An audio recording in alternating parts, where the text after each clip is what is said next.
This video contains subject matter that may be offensive and disturbing to some people. If you are the type to require a warning throughout a video or show, let this message serve as your warning. This channel discusses the harsh reality of true crime. If this warning is not sufficient for you, consider a different genre and unsubscribe from my channel immediately.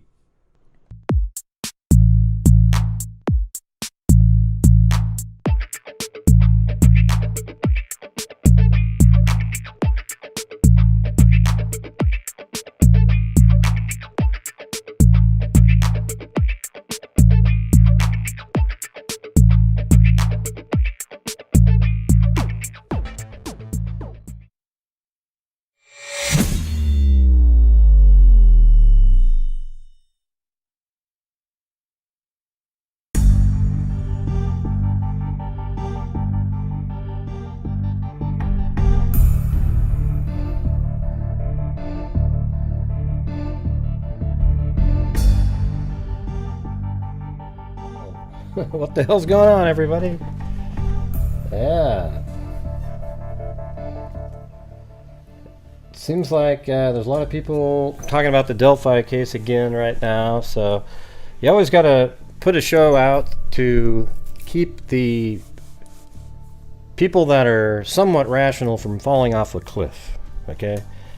There's always a lot of these crazy theories that people bring up, and tonight I was talking about doing another, A to Z show, and this could be the one. Alright? Yeah, so I'm just going to go over the case from the beginning.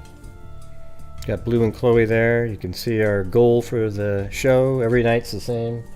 That's the only way we're able to do what we're doing. Then we've got the Caligal 3, still the super freak at the top of the screen there. So like we do on every show, when I do the shows, the freaks support the channel, and it helps me to, allow me to keep doing these shows every single day. And then it also allows me to donate a tremendous amount of money to various charities. And when I say I donate a lot of money, it's a lot of money. It's not like somebody else saying, "Oh man, I give 5% of my channel's net." Yeah, I do over 50% of the net revenue, okay? And that's just after taxes, nothing else, okay? Now, there isn't like, oh, well, after I pay my power bill and I pay this and that. No, it's straight out after I pay the taxes, whatever left, half goes right to charity. All right. Hey, thanks, Kubi and Melissa South. Yeah, you didn't wipe out Caligal 3 though. She's still sitting there.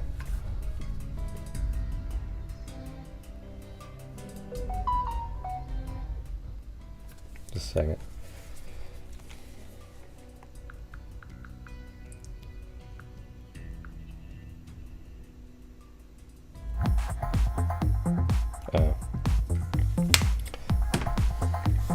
I gotta turn this off because they're gonna keep all these friends. I'm playing golf tomorrow, and these guys are just they're relentless with the text messaging. So I gotta turn that off now. As soon as one goes, they just keep going ding ding ding ding ding ding. All right. Yeah, so hopefully everybody's watched the show from last night, the documentary that Hannah put out there that was on Fig Solves.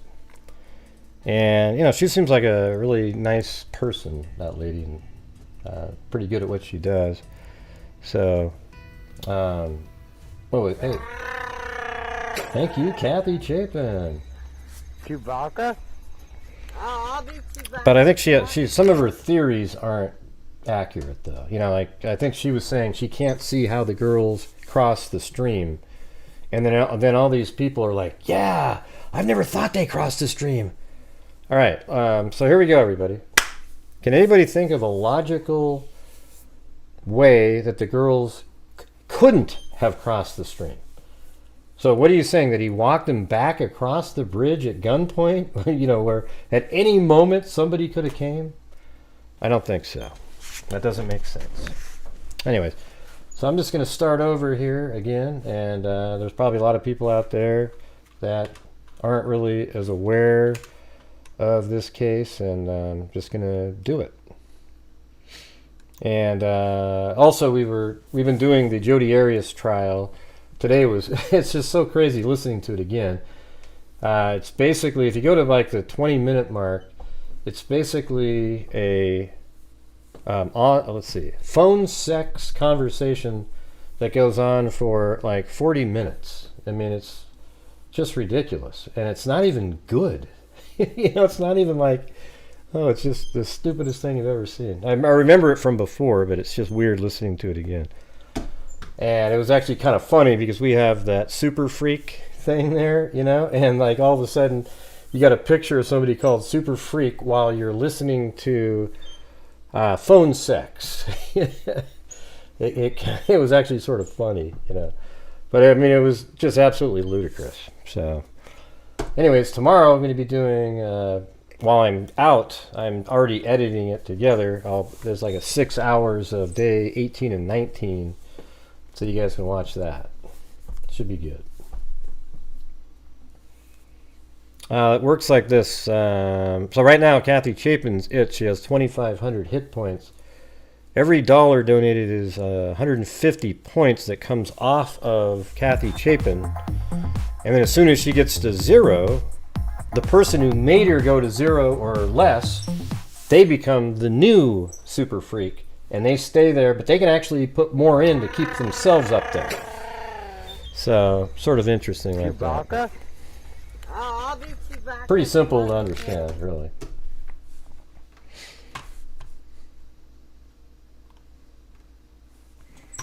So here we go. That's actually my 3D Studio Max that I'll be bringing in at some point here. I was working on these murders in Spokane. There's just so many of them, so I'll probably do that tomorrow. There was, back in the 70s, there was all these different girls and women that were murdered around the same time. And so I'm going to put, one of them wasn't murdered, though, but she was assaulted, little 8-year-old Girl Scout cookie. I mean, like a brownie, like before Girl Scouts. I mean, that place was dangerous as hell, man. I mean, that was like serial killer alley, Spokane was. Just, they loved it there. It's crazy. It doesn't have a name, Nicole.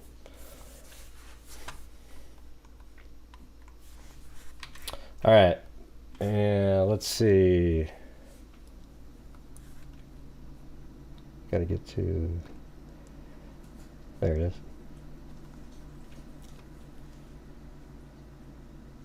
So I'm gonna do most of this by memory.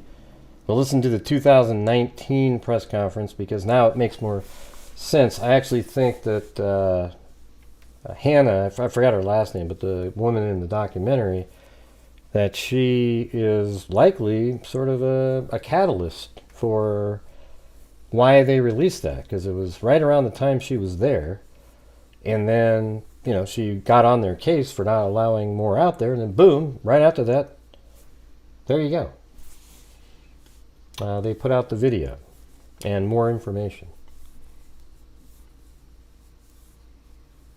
No, Shakespeare, right? Is that her real last name, or?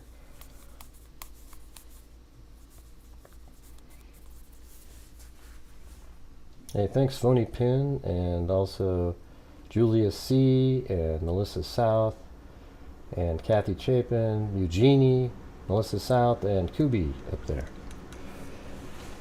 Okay, so this happened, the murder happened on February 13th, 2017. In a town called Delphi, Indiana. There's like 3,000 to 5,000 people there. It's really kind of a small place. Here's the town right here.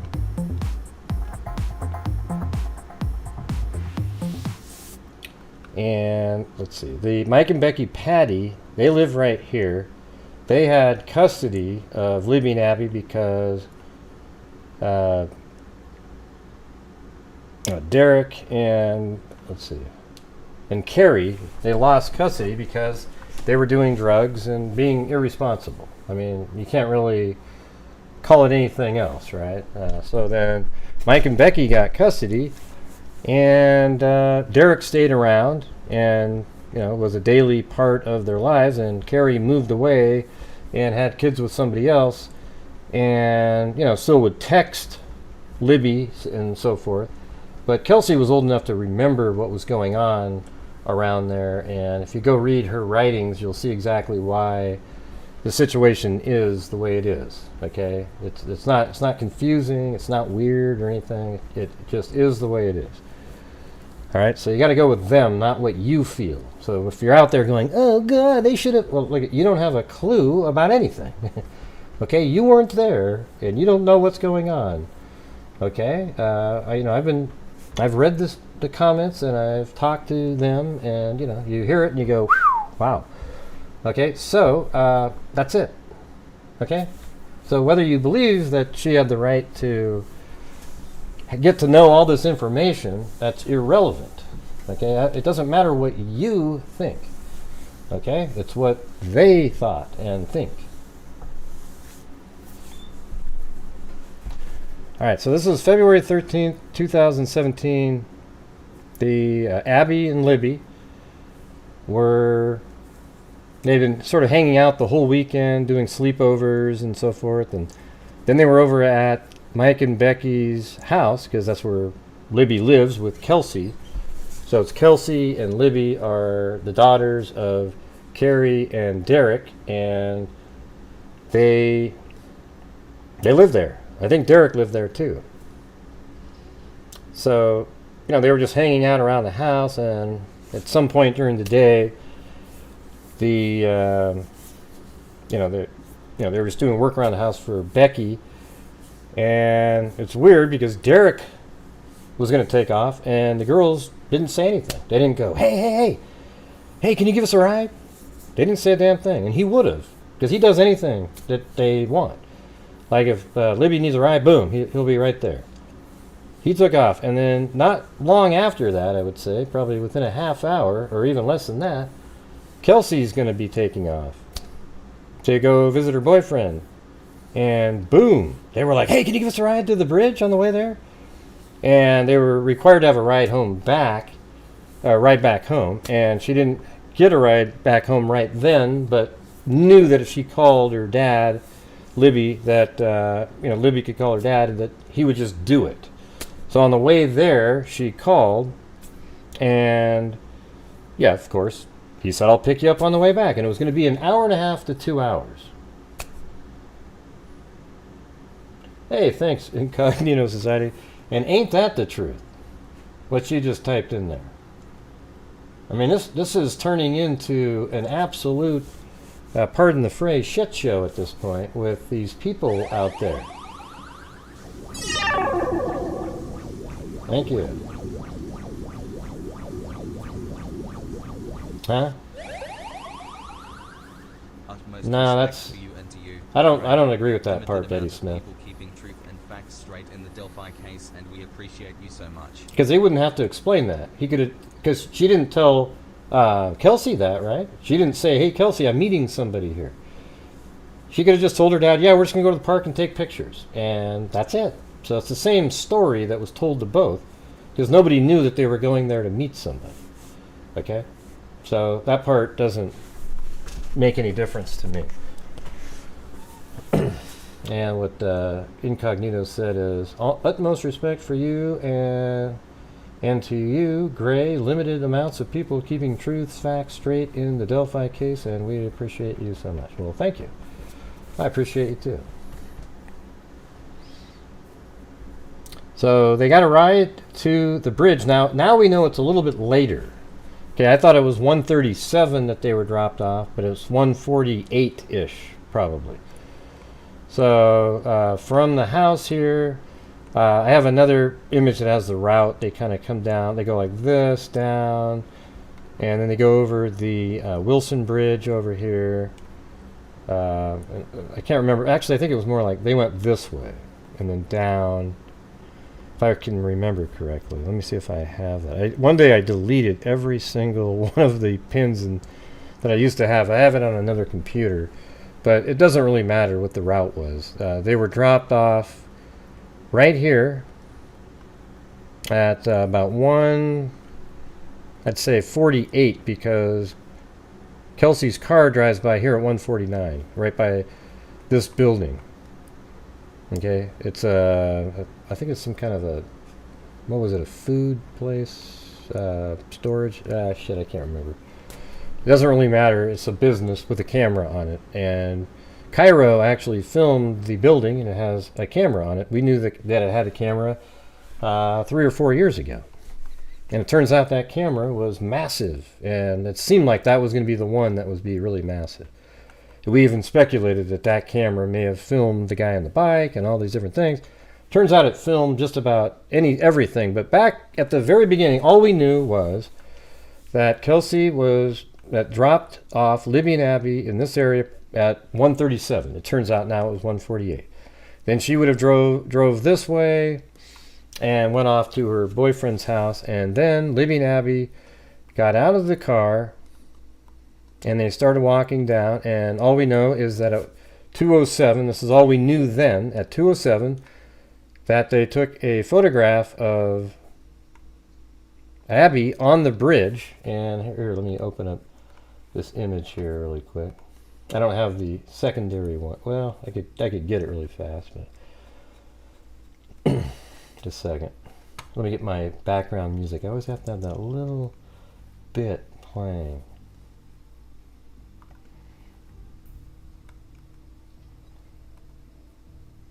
In just a second. I found a pretty big copy of it today. It was pretty clear. I liked it. So you've got this shot right here. This apparently was taken at 2:07. Right here. Now there's wackos out there saying that this is photoshopped. Okay? So look at how the shadow goes just like that, right, everybody? So let me open up my 3D Studio Max program where in Google Earth. So let me just show you how this works in Google Earth. So let's say I'm like this, right? If you hit the R key, it makes everything north-south oriented. Look up here in the upper right-hand corner, right over here. See how there's a north? It's kind of small for you, but that little white thing at the top is the north. So if I go like this, see how the north shoots over there?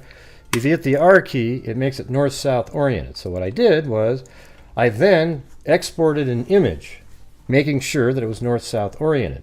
Then in 3D Studio Max, I created a plane, and you have basically it's north, east, west, south, a plane, and I put it on there, making sure that the plane was the same size, aspect ratio as the image that I exported.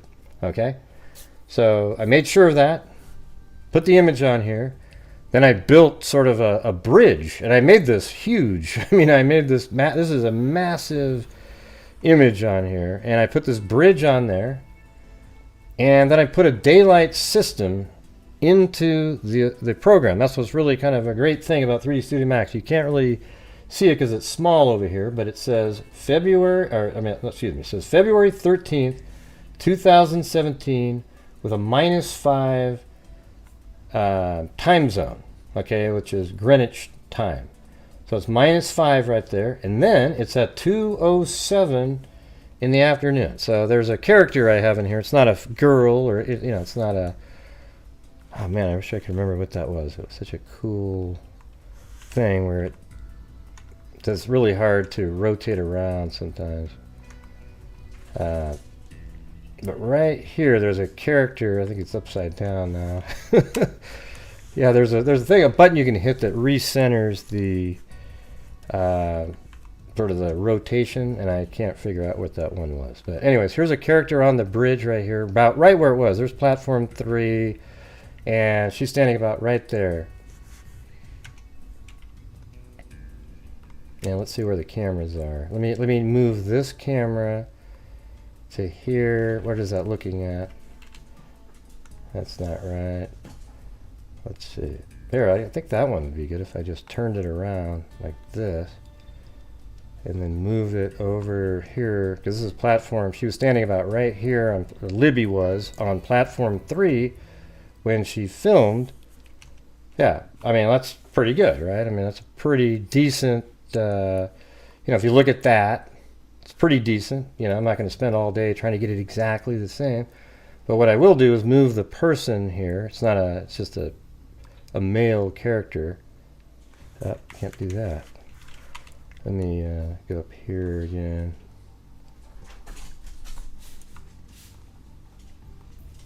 There we go. Oops. Human. There we go.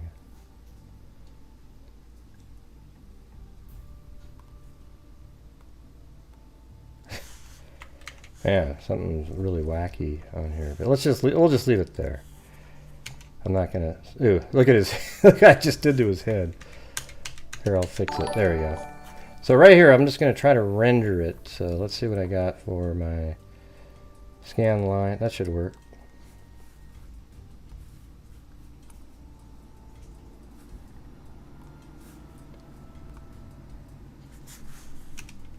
Camera 5. Camera 6.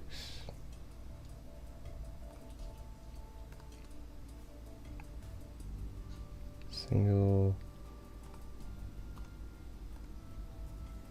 Yeah, it doesn't look like it was working though. It's not coming up with an image on there. So I think there was something that I didn't do, but we've done this before on the show, okay? And all I can tell you is if you go up in the air and you look at the sun, hold on. I think everything is just whack on this program here. Because I opened it up from an earlier version. It looks like it's completely screwed up. -5, 207. Yeah. I think I like reversed everything around. So I'm gonna have to open this up later and try to figure it out. It's not rendering either, so it's sort of useless. I've opened it up a million times, but the shadow goes exactly. If you just go back and watch other videos, see how the shadow goes across over onto the side there? It does exactly the same thing when you have it set up correctly.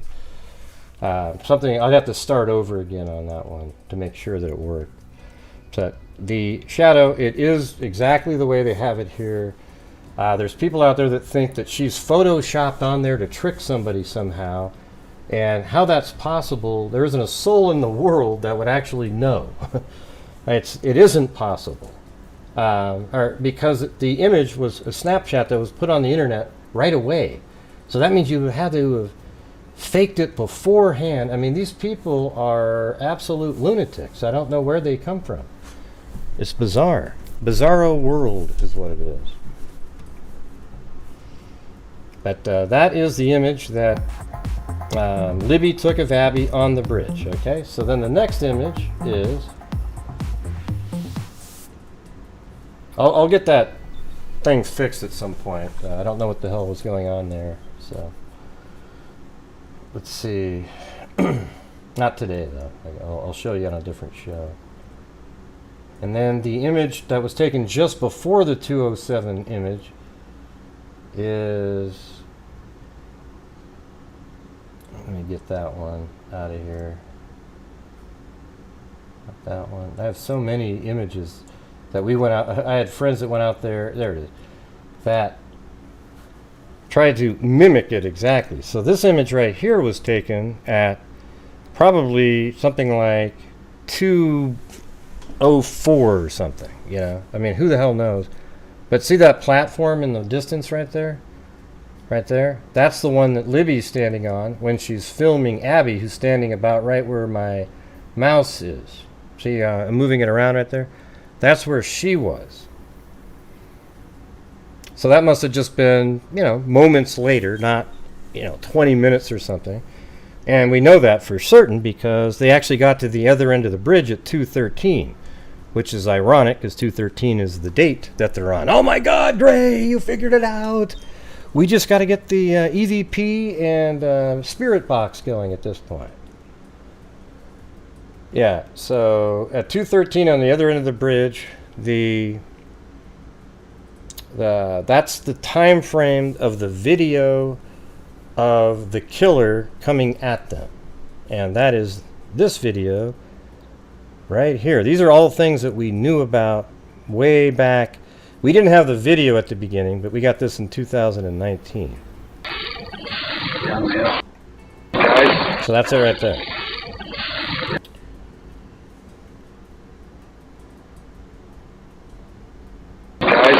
And by the way, the people in the background, I'm just using a still frame that somebody else took out there and overlaying the bridge guy video over the top of it. Those aren't really people that were standing there.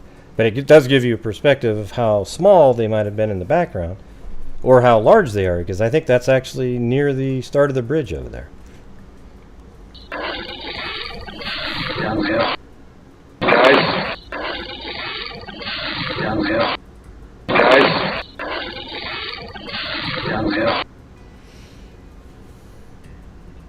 Alright, so those are the two images. This one. And let me pull out that newer one. It's pretty good.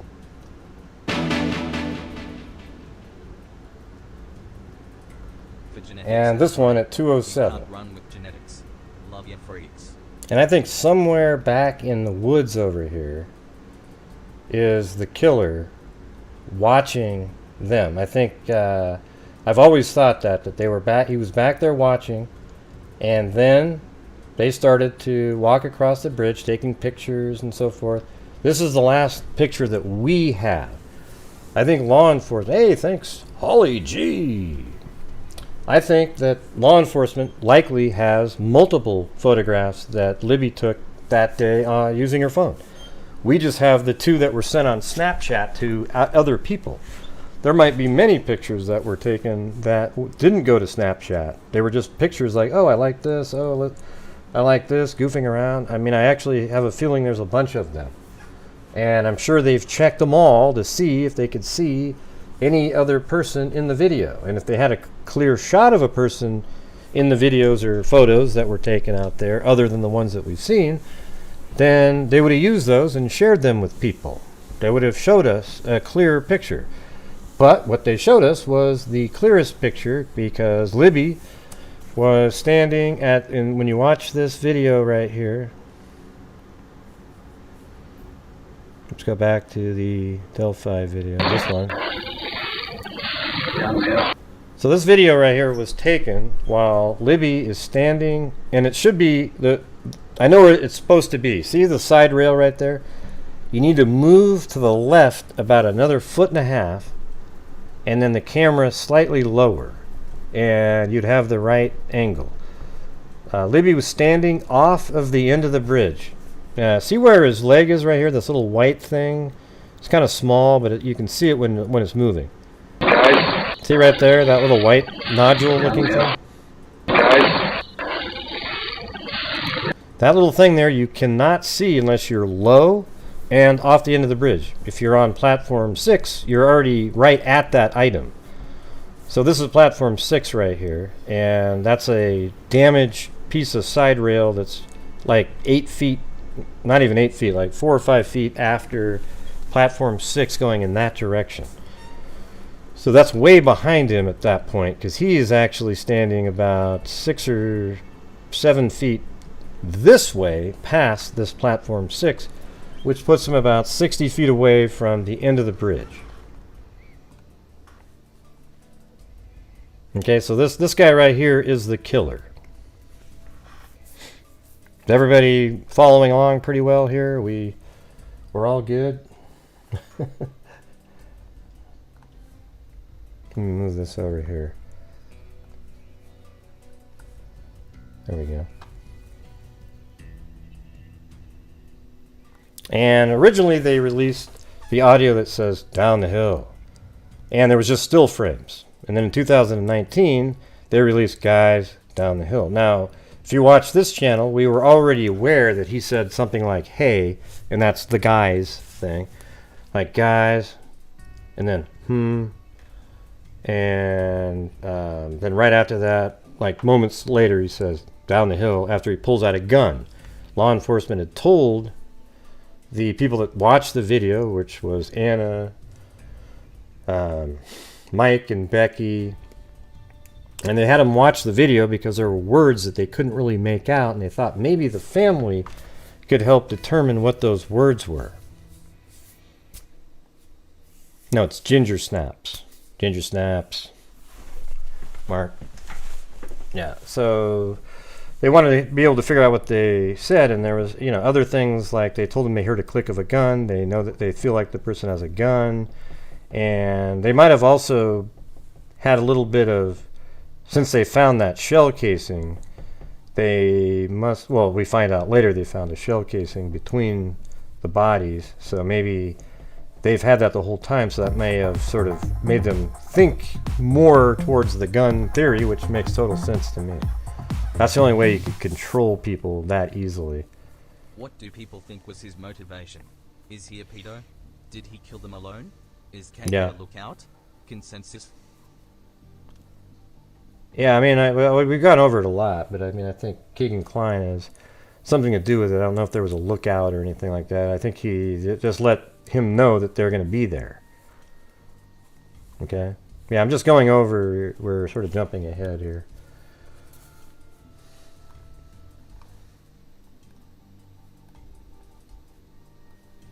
Let's see. So that was kind of what we knew before. At the very beginning, there was a big press conference that took place on February 22nd of 2017 that had everybody there. I mean, a massive showing of law enforcement, and they went over. That's where they released that one little clip of audio and the image, and then they released a sketch a few months later of this sort of hobo-looking person with a beard and a sort of a golf hat, and we were like, whoa, okay, yeah, it kind of looks like that. And apparently that was based mainly just off of watching the video. That was it. Okay, so we had that information, and then over the years there was all these different people. They're irrelevant now that people would talk about, like, oh my god, what about this guy, what about that guy, what about this guy, what about that guy, and all those people they're irrelevant. Then it sounds like this Hannah individual. Here, I gotta get something fixed over here. Just a second.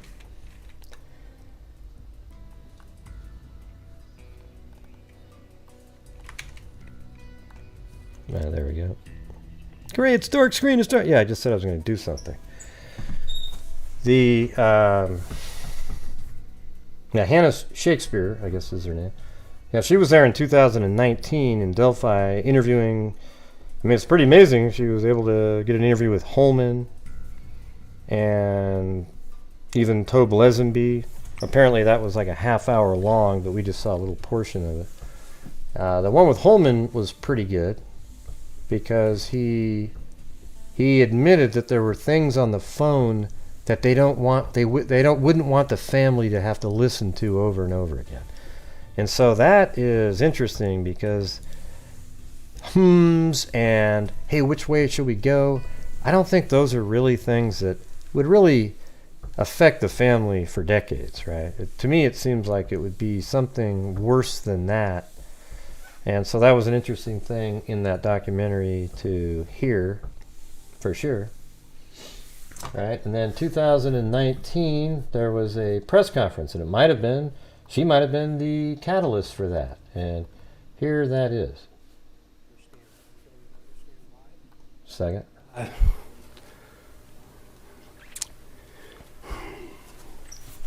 Information is being released today is the result of literally thousands and thousands of hours of extraordinary investigative efforts by Delphi, Carroll County, the FBI, the Indiana State Police, and countless other agencies.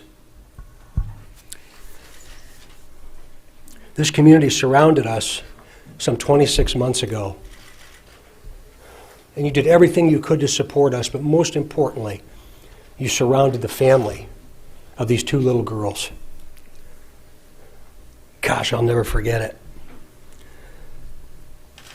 After you hear what we're going to release today, I'm going to ask for your continued support, your continued and thank you, Christy Kazi and Holly G. understanding, your empathy and compassion as we move forward to find out who did this, and we will.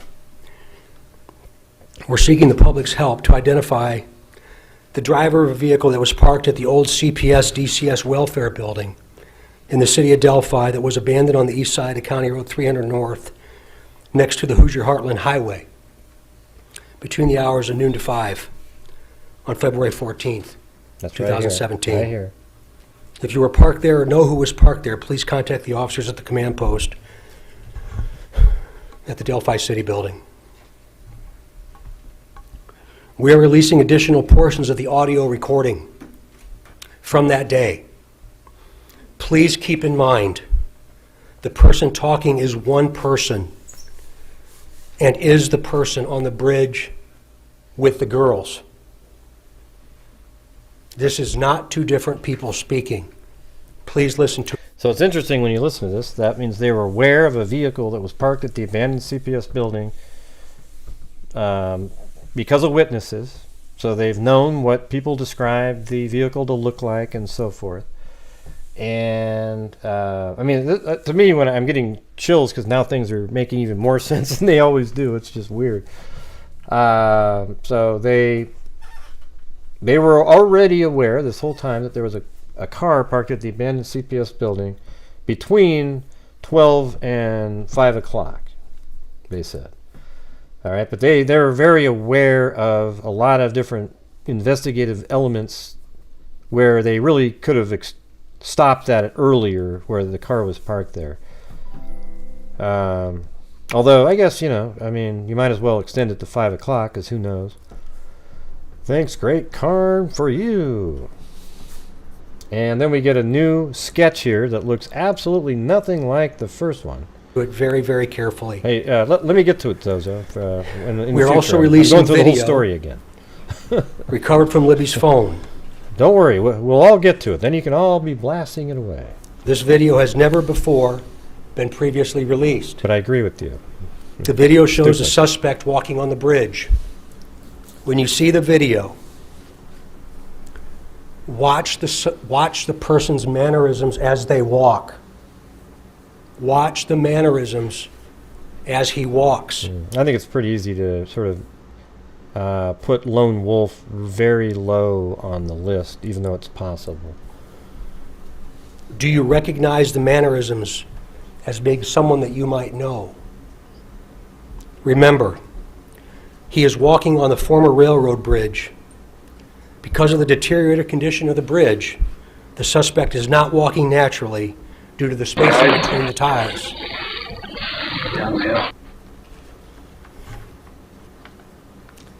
During the course of this investigation, we have concluded the first sketch released will become secondary as of today. The result of the new information and intelligence over time leads us to believe the sketch, which you will see shortly, is the person responsible. And this is my own version of the sketch that you're watching on the screen. Or not the sketch, the animation or walking. Well, he called it an animation. You hear that? That means an animation isn't real, everybody. Ooh. Yeah, it's the video on the screen. They released like a 57 frames, maybe, something like that. Can't remember exactly how many frames. But they gave it to us where they keep him centered and it looks weird. So what I did was I kept the platform number 5 and the tree stabilized in the background. Now you can sort of see how he moves on the screen. So when you watch it, see how the square moves around? So imagine that not moving around and staying still, how weird that looks.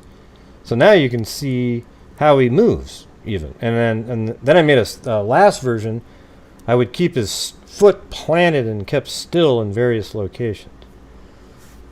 All right. So let me get back to the press conference here. For the murders of these two little girls. We also believe this person is from Delphi. Jesus, who cares who they're from? Currently, or has previously lived here. Visits Delphi on a regular basis, or works here. We believe this person is currently between the age range of 18 and 40, but might appear younger than his true age.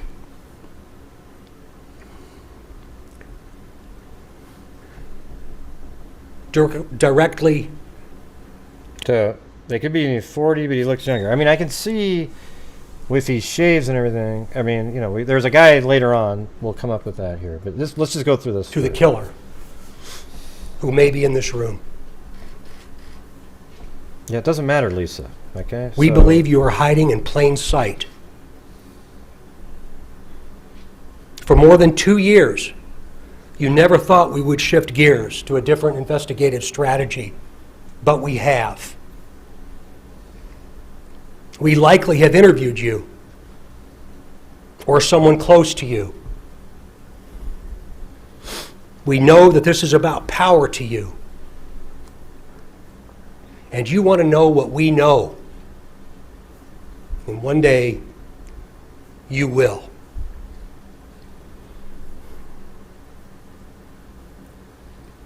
A question to you. What will those closest to you think of? They find out that you brutally murdered 2 little girls. 2 children. Only a coward would do such a thing. We are confident that you have told someone what you have done. Or at the very least, they know, because of how different you are since the murders.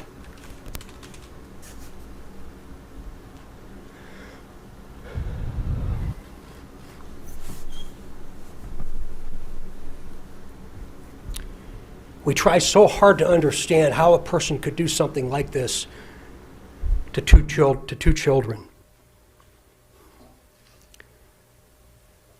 I recently watched a movie called The Shack. And there's also a book that talks so well about evil, about death, and about eternity. To the murderer, I believe you have just a little bit of a conscience left.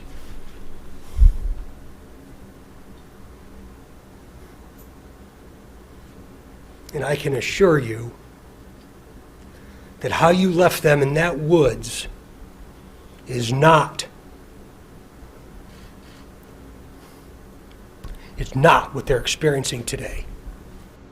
No. Okay. So, I mean, basically he goes through and he plays the same audio that I just showed you. Then, let's see.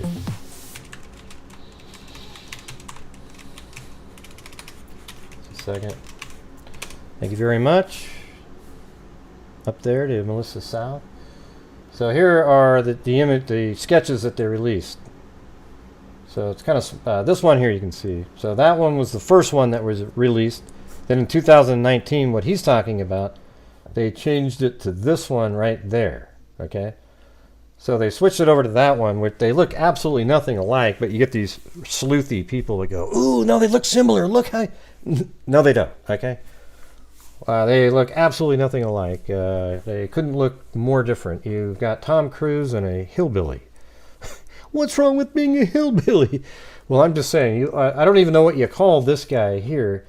He looks like maybe a hobo is what I was looking for. You know, the other one looks like Tom Cruise. So they don't look anything alike. This guy has a bulbous nose with a goatee, scruffy hair, and a hat. This guy doesn't look like that whatsoever. But when people do overlays, they go, ooh, look, they look the same. Well, you can make anything look like the same. You could take a turtle and superimpose it on a giraffe, and it would probably look similar. Well, maybe not that, but you know what I'm saying. Okay, so after that press conference, that was it, man. I mean, the case absolutely was in a place where there was absolutely nothing for since 2019, 2020.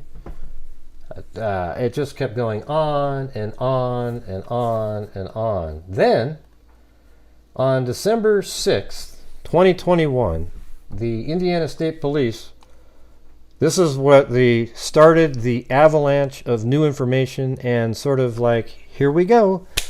The case is going to get solved. We're on the right track now. It actually took us out of a whole bunch of different modes where we thought that law enforcement had told the public that there was no social media involved. And I took them at their word. And I think it's true that for at least the first year, they investigated that angle and couldn't find a direct connection that had a lot of legs to it.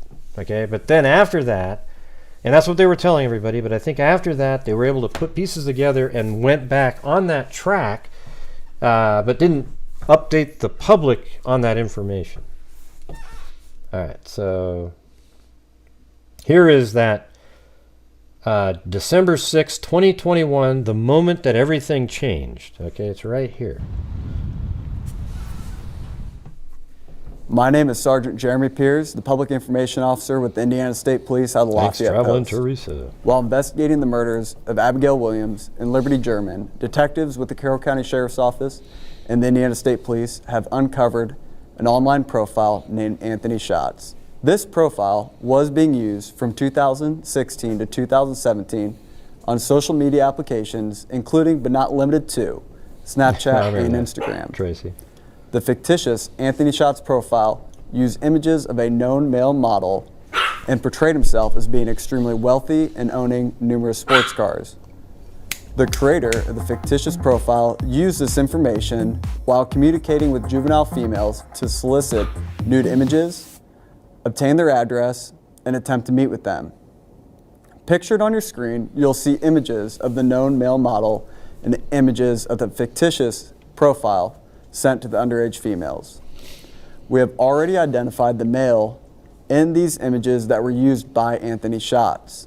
The male in the photo is not the person of interest in the investigation. Detectives are seeking information about the person who created the Anthony Schatz profile. Investigators would like any individual who communicated, met, or attempted to meet the Anthony Schatz profile to contact law enforcement by utilizing the tip email, AbbyandLibbyTip@cacoshrf.com. Please provide as much information as you possibly can. For example, when you communicated with Anthony Schatz, how you communicated with the profile, what social media applications the account used, and if Anthony Schatz attempted to meet you or obtain your address. If you have saved images or conversations with Anthony Schatz profile, please attach them to your email. Again, if you have any information, please contact law enforcement by utilizing the tip email, AbbyandLibbyTip@cacoshrf.com. Thank you.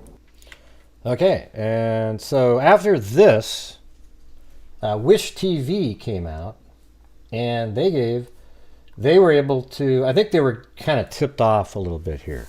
I think law enforcement used a couple different media outlets and gave them information. Hey, thank you so much, Your Gypsy. We're almost at 50%. Awesome. The Wish TV, immediately after this, they realized, I think they were tipped off, the Anthony Schatz account was referenced in an arrest, or not an arrest warrant, a search warrant at Kegan Kline's father's house, an individual named Kegan Kline. And let me show you this.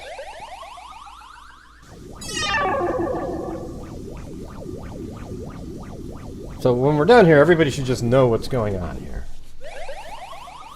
Thank you, Your Gypsy. So this is on February 25th, so just 3 days after that first press conference. Remember the very first press conference? That was just done 9 days after the murders. Well, just 3 days after that, they served a search warrant because they were already on top of a possible lead in the case with a social media connection, because an online profile named Anthony Schatz had liked a comment of Libby's and had been communicating with one of Libby's friends, and they exchanged sexual images and so forth. And so they were right over at this guy's house just 3 days later with a search warrant, but they were actually out of town. They were in Las Vegas doing something else. Okay, we don't really know, but I have speculations on that. Okay, so they go over to their house, and it says on February 25th, 2017, so this is only 12 days after the murders, the Indiana State Police and the Federal Bureau of Investigation executed a search warrant at Tony Kline's home while working ISP case, and it's Abby and Libby here. The FBI sent information to the ISP Cybercrimes Unit that an adult male was soliciting female juveniles utilizing the social media platform Snapchat and Instagram. The adult male was using the username Anthony Shots. Subpoenas were sent, so that's how, like, Wish TV somehow was made aware of this. Subpoenas were sent to Instagram and Snapchat for the Anthony Shots account information. The Instagram Snapchat returns provided Comcast IP address. A subpoena was sent to Comcast for the IP addresses associated with the Anthony Shots account, and they returned to Tony Kline his address in Peru, Indiana. The Instagram subpoena advised the Anthony Shots account was registered on 7/20/2016. So this is 7 months prior to the murders. And the Snapchat return advised the account was registered on 7/14, so about the same thing there. Then it says, at approximately 1:25 p.m. Eastern Time, Kegan Kline was interviewed by ISP Sergeant Kunstick and FBI Special Agent Will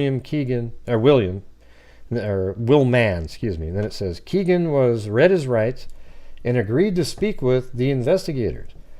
During Kegan's interview, he initially denied creating fake social media accounts and talking to underage girls. Later in the interview, he admitted to creating the Anthony Shots profile and speaking to underage girls.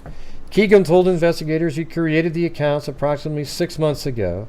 Kegan stated he talks to girls he knows personally and girls he doesn't know personally. Kegan stated he meets girls on Instagram.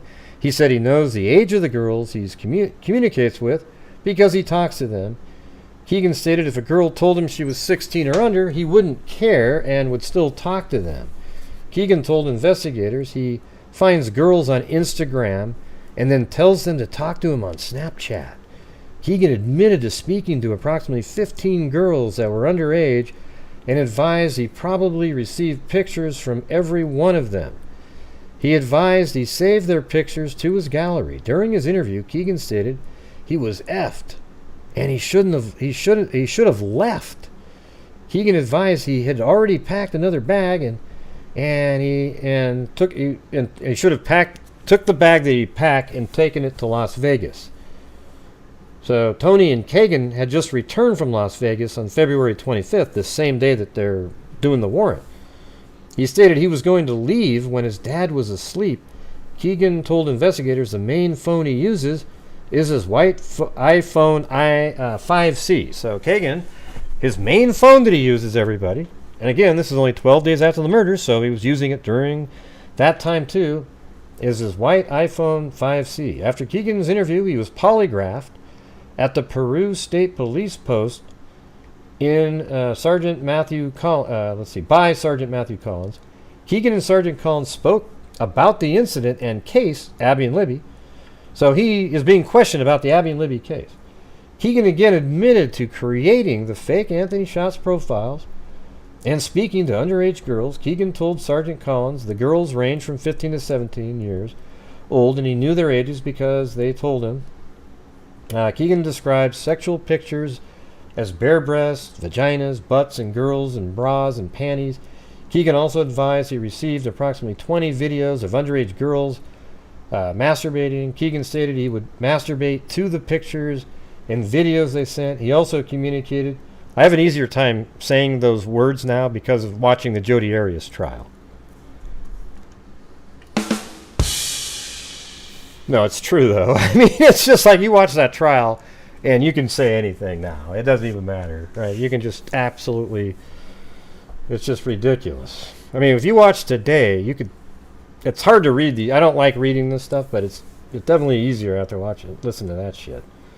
Kegan stated he would masturbate to the pictures and videos they sent him. He also communicated this to the girls who were sending the pictures and videos. Kegan's polygraph questions were based on the Abby and Libby case. So those were what they were asking the questions about.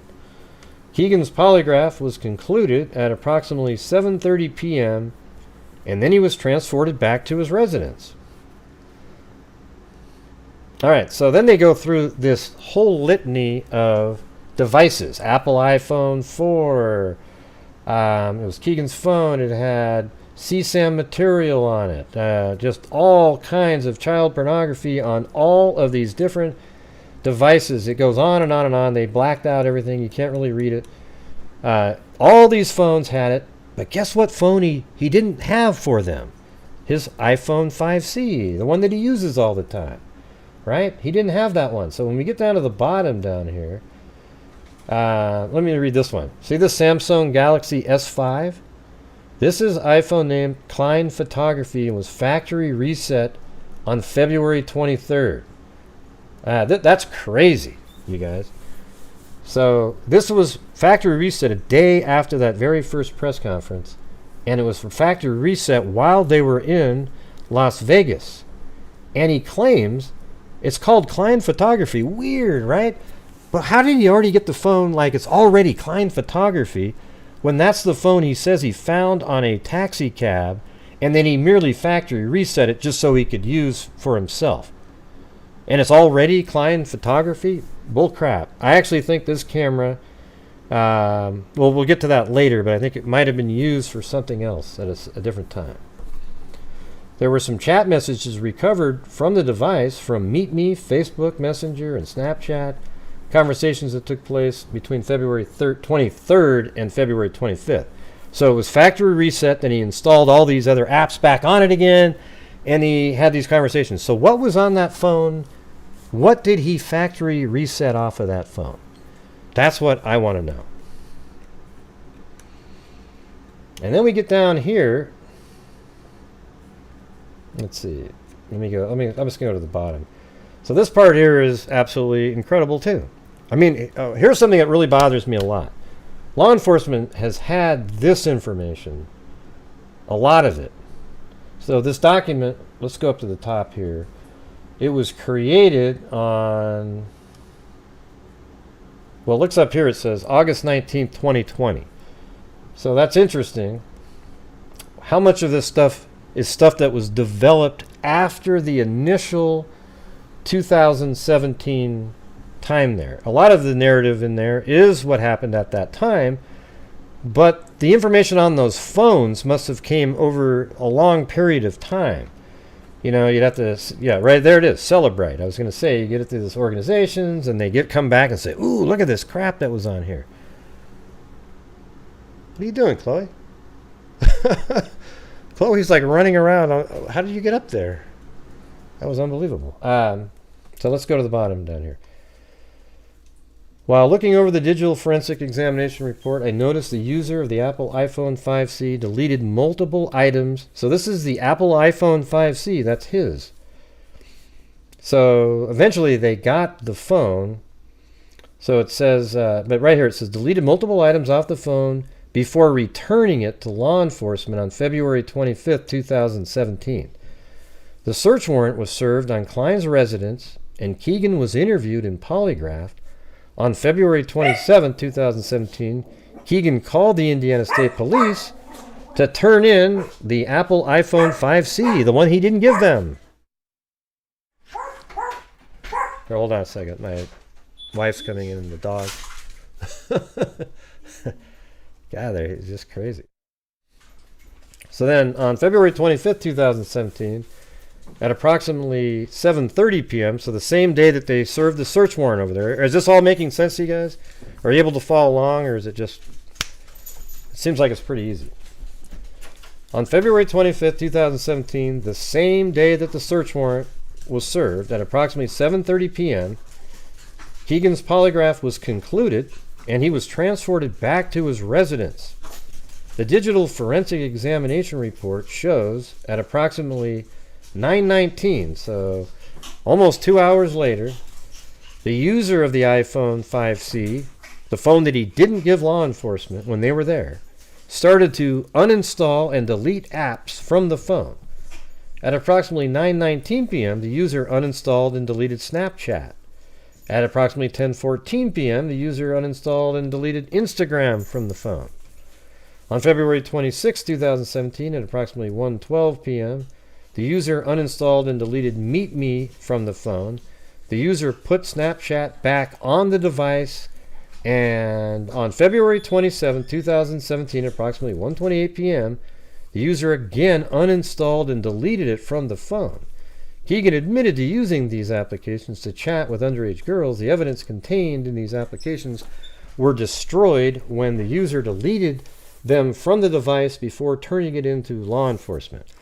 So he was intentionally trying to hide something, and, that's very suspicious, wouldn't you say? That the phone that he was using during the time of the murders of Abby and Libby, his main phone, he deleted, uninstalled, deleted, and he made sure law enforcement didn't get to touch that one. The other devices he has at his house, he was fine with them having, even though they're just so damning for CSAM material. But they're older things. There were no murders involved in those. The phone that he was using likely contains something that would lead directly to the murders somehow. And I think we find that out later. His phone, the Kegan Kline, the Anthony Schatz profile, it turns out, let me go through the same order. So we had this document right here. Okay, now this podcast that came out, they were a huge element in this case, even though they're really not great people. Okay, they are just not. So you have this, the murder sheet came out, and they were able to find other documents, including a 198-page interview with law enforcement with Kegan Kline. And where is that one? Is it this one? No, it's 194 pages, excuse me. So in this document, it's just this long conversation back and forth. And you can tell in here that they try to, there's an Emily Ann account also. So there's Anthony Schatz and then Emily Ann. Emily Ann apparently is like a relative of theirs, a name. But the Emily Ann account was sort of used as a lure to communicate with younger girls. And it seems like that account was specifically used to normalize meeting up with elder adults. Like 50-year-olds and so forth. All right?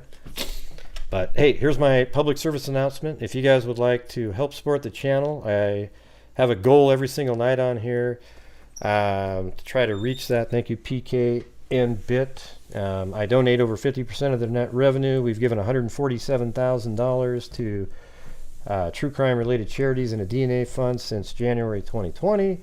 And the only way to make it happen is if you guys help support the channel, because as almost every single true crime YouTuber knows, there's no ad revenue on live stream YouTube. Does it seem like it, Lily? Do you hear me talking right now? I'll open up to get the hell out of here. I don't like you. You're never just come in and be polite, ever. So why don't you go join your buddies somewhere else? Let's see. Yeah, I'm just telling it. I'll open up the phone lines when I feel like it. Okay? All right. So in this document, they tried to implicate, they kept asking Kegan Kline about, hey, do you think maybe your father? So there was this Emily Ann account. The language used on the text messages with the Emily Ann account don't sound similar to the way that Kegan Kline communicates. Okay? It doesn't sound similar. So they think it's somebody else, and they kept trying to get him to say that his father was the one. You can tell by their wording. They keep trying to get the father to say it.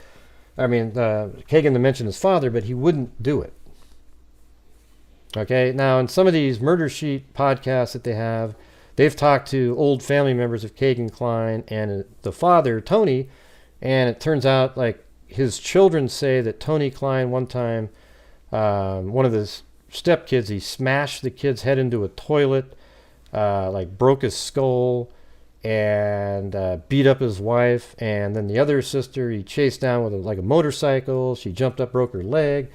I mean, and during the time when he was fighting with his wife and smashed his kid in the toilet, he bit his wife, almost like it was arousing to him. I mean, really strange stuff there.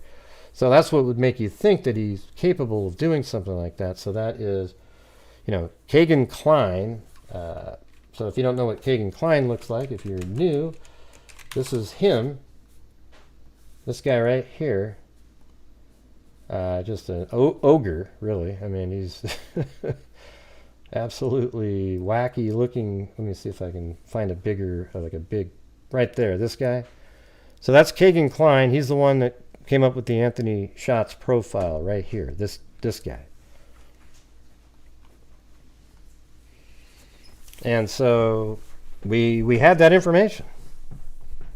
And it was interesting. So there's all these different things coming out, this 194-page document. We did a full reading of it. And in this document, it mentions that the Anthony Shots profile, so listen to this, everybody. Who created the Anthony Shots profile? It was Kegan Kline. They're interviewing Kegan Kline right here. He was the guy that was interviewed just 12 days after the murders in the death of Abby and Libby, where he didn't have the cell phone that he used and he was deleting stuff off of the cell phone. So that same guy, he communicated with Libby over that weekend when she was at sleepovers, and in the same morning that the murders happened. So the Anthony Shots profile communicated with Libby on the day of the murders. Just think about that. I mean, that's absolutely insane. So this is all information that they had later, and I think they've known it's social media related probably since 2019 at some point. I think during that year, maybe 2018, 19, they already knew it, and they've been working on Kegan Kline. They got really frustrated. Then they came out with the Wish TV, not the Wish TV, but the Indiana State Police public service announcement, then along with Wish TV coming out and linking it all. Yeah. Yeah. Do you guys mind if we just kind of focus in on this? All right. So, yeah, where are we at now, though? So we've got that information, and then Murder Sheet put out something where Kegan Kline says he was waiting in a Jeep for somebody near the crime scene. That was just sort of a little piece of information that came out, and that the FBI was aware that Kegan Kline searched for a Marathon gas station in Delphi, but they waited so long that they got the tapes, but something happened to him, and they weren't able to see what he was doing there. Hey, thanks Norma Jean Doyle for buying those. I mean, let's try to make it so it's like the goal isn't to try to be the funniest. I'd like everybody just kind of to follow along and try to hey, wow, this is really making sense. So law enforcement, probably after they finally started getting back a lot of the devices that they had that they checked, when they started getting them back, they were really starting to focus in on the social media angle and Kegan Kline. Okay. Hey, thanks Cindy J and Traveling Teresa with a cat eye donation. You're gonna knock that up there. Get another 20% probably. It's gonna make noise, so I'll wait. Oh wait, this is the taco dance. I like that one. Or not the taco, the avocado. God, it's weird. I meant to say avocado. See, that's COVID brain, right? I'm actually shocked that I'm able to do what I'm doing tonight.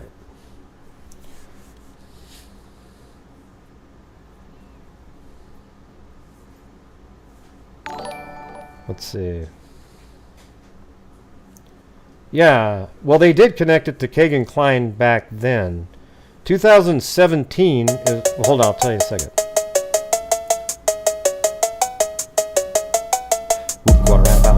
About something we did, I was supposed to do. You might not have heard, or maybe you have, no, I'm pretty certain it was like, used to get angry all about you, say what you want, spell my name right, all I'm ever gonna do is rock at that house, that's what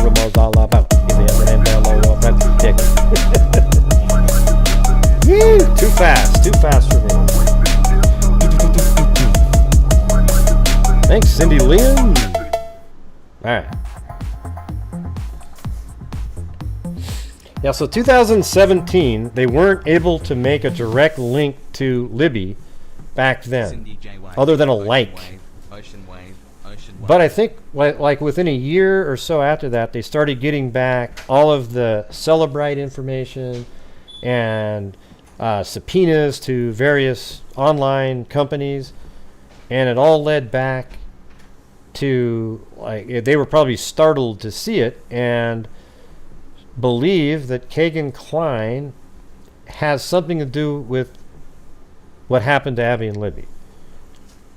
Okay, I guarantee you that's what they think. Then, I mean, it's really bizarre shit here, you guys. So when was this?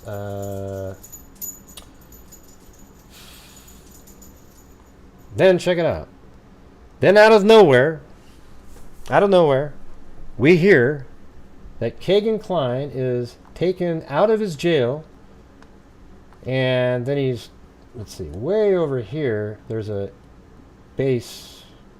Is it right there? I don't remember exactly where it was. There it is, right here. He was taken out of his jail and taken to Grissom Air Force Base, and apparently he was in a room with a whole bunch of federal agencies. Tons of them.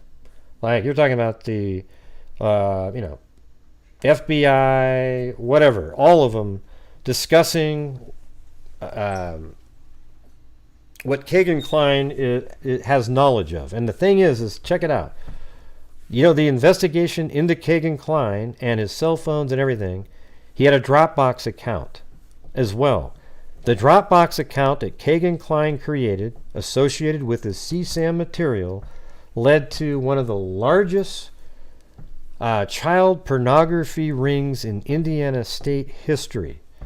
So at that point, you realize there's something much bigger going on. You can easily say that there is a pedophile ring out there that Kegan Kline is a big contributor to, and he and other people go out there and solicit young women, then upload those videos and pictures to the Dropbox account and likely get paid to do it. And there are people out there that are interested in snuff films. Now, is it possible that the girls were killed in that type of an operation? And perhaps that's why they went to Las Vegas right after the murders. And remember that Samsung phone that was miraculously found on a vehicle called Kline Photography? How do we, I mean, I guess it's possible. All I can say is it's possible and not really outlandish at all to think that maybe another individual we haven't brought up yet had that phone and filmed what he did there, then gave it back to Kegan Kline, and then Kegan Kline, after getting it, threw some stuff into the Wabash River. So here's how it's going to work right here. So sometime in August, I think, of last year, Kegan Kline was taken to the Grissom Air Force Base right here. And he was talking to those agents. Right after he was talking to them, law enforcement started searching the Wabash River right here, and it was connected to Kegan Kline. Now, there's people out there that go, well, that was just for his case, Gray. They seized. No, it's not. No, it's not. He would never help out if it was just for his CSAM case. Yeah, everybody, here's where I threw a bunch of more of the porn that I filmed. It's right off here. That's not what it's going to be. This means he's cooperating with police on another matter, which is likely the Delphi case. Okay, they're in the water right here, and I don't know if this has pictures of it. News 8 at 6 starts. Whoa. That was loud. So right here it says, the 5-week search of the Wabash River in Miami County is over.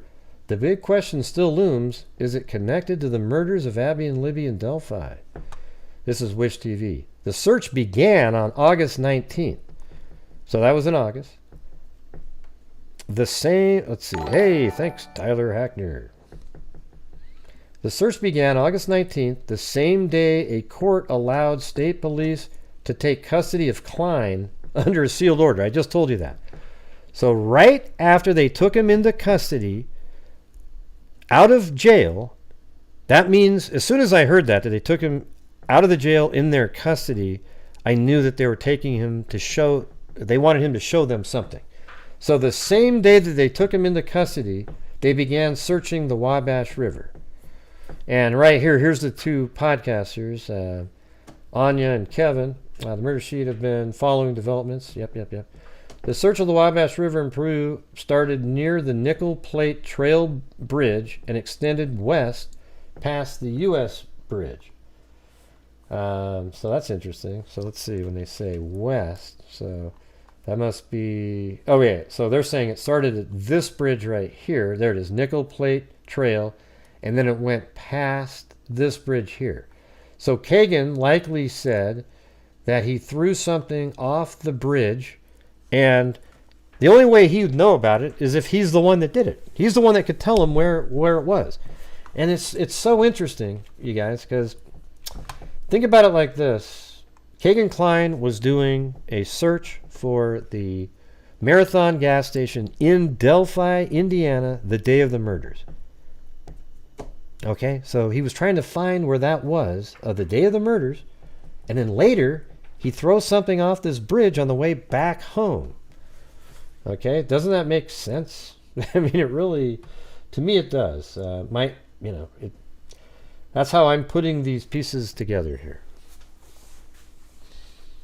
So then they stopped searching there on, what day was it? Oh yeah, this day right here, on September 28th. Okay, so right after they'd done searching there, they just wrapped it up. Doug Carter even flew over on a helicopter one time.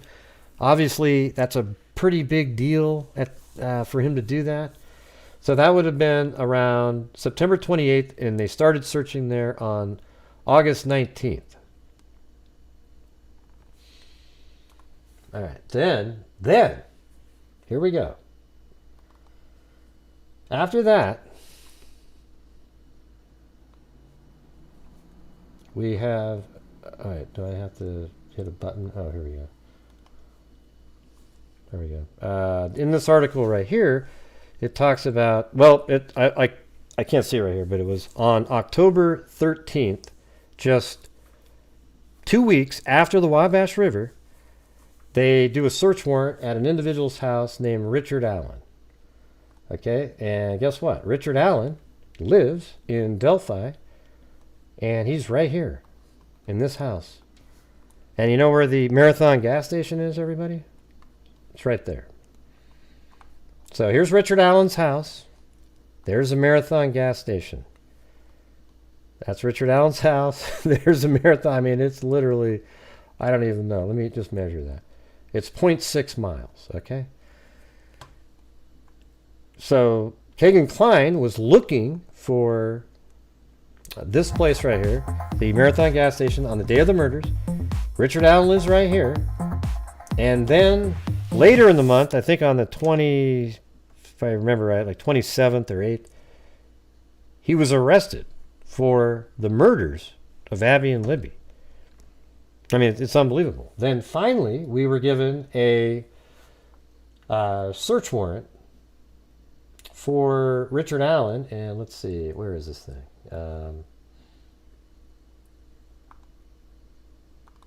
Yeah, right here. I think it's a search warrant. It's probable cause affidavit. There you go.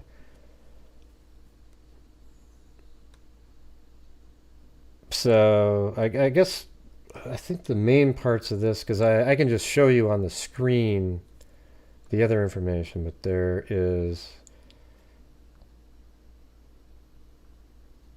I always feel like I just want to read this again. It's just so good, this thing here. Here's what I should do is read it while having this map open over here. So just follow along here. Okay, I hope you guys don't mind, but I think this is the kind of like the main thing. If you're somebody out there that after reading the probable cause affidavit and you're confused at how they think it's him, then that's your problem.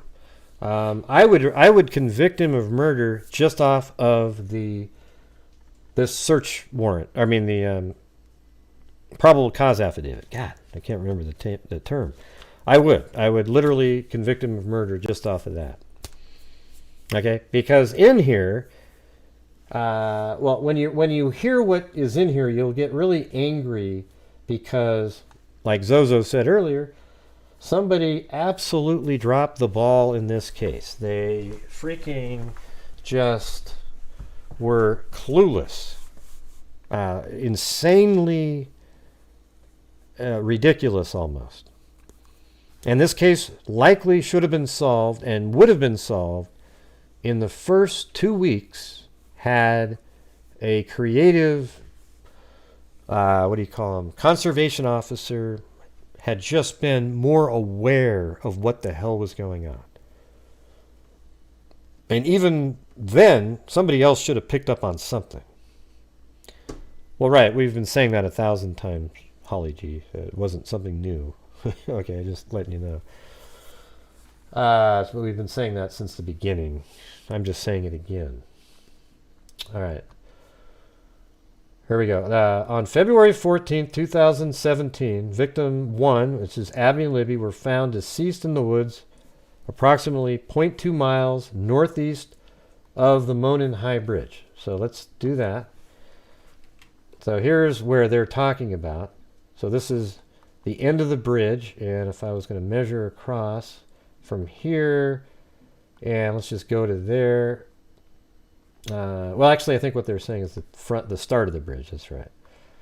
So if you go to here and measure it, probably straight, it should be a little bit short. It's 0.18, but if you go around in the measurement that they have,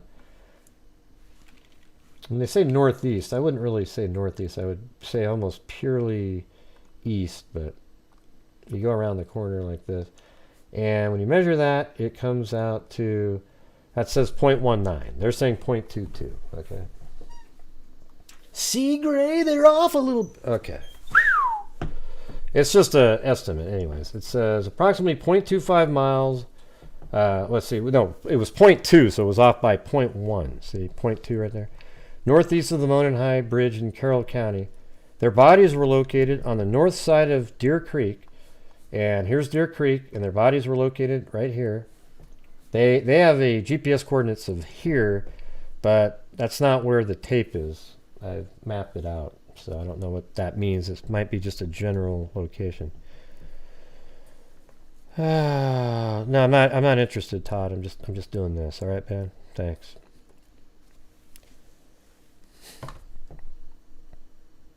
Yeah, there's all kinds of people that pretend they find stuff. Don't listen to any of that stuff. At the time of the Monon High Bridge Trail was an approximately 1 mile gravel trail terminating at the Monon High Bridge. The Monon High Bridge is an abandoned railroad trestle approximately a quarter mile long, spanning the Deer Creek and Deer Creek Valley on the southeast end of the trail. Approximately 0.7 miles northwest on the trail from the northwestern edge of the Monon High Bridge is the Freedom Bridge. Right, so the Freedom Bridge is right here. Okay, this is something that they built later on. If you go back, see, like, here's a 2010, there's nothing there. Right, and then you go to 2012, nothing there. 2014, they had constructed and put the Freedom Bridge there. And we usually use this image here because this is April 2017, just 2 months after the murder. This image right here. You know what I'm saying? Then let's get going here. So if you're one of the wackos out there, pay attention to this. Gotta see, I've already forgotten again. This stupid. What is it called again? Jesus, man. The probable cause affidavit. It's really has all the answers in it. So approximately 0.7 miles northwest of the trail from the northwestern edge of the Monon High Bridge is the Freedom Bridge, which is a pedestrian bridge spanning State Road 25. Approximately 350 feet west of the Freedom Bridge was a former railroad overpass over Old State Road 25, and that's right here. That one. The trail terminates just west of the former railroad overpass. The majority, so the trail must end like right here. The trail terminates just west of the former railroad overpass. The majority of the trail is in a wooded area with a steep embankment on the south side of the trail.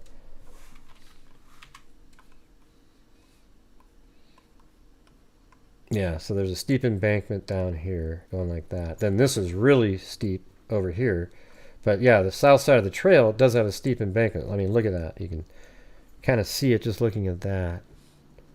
The bridge, they weren't able to make a bridge that's up in the air. It just kind of goes flat because it's just it's not a 3D rendering or anything.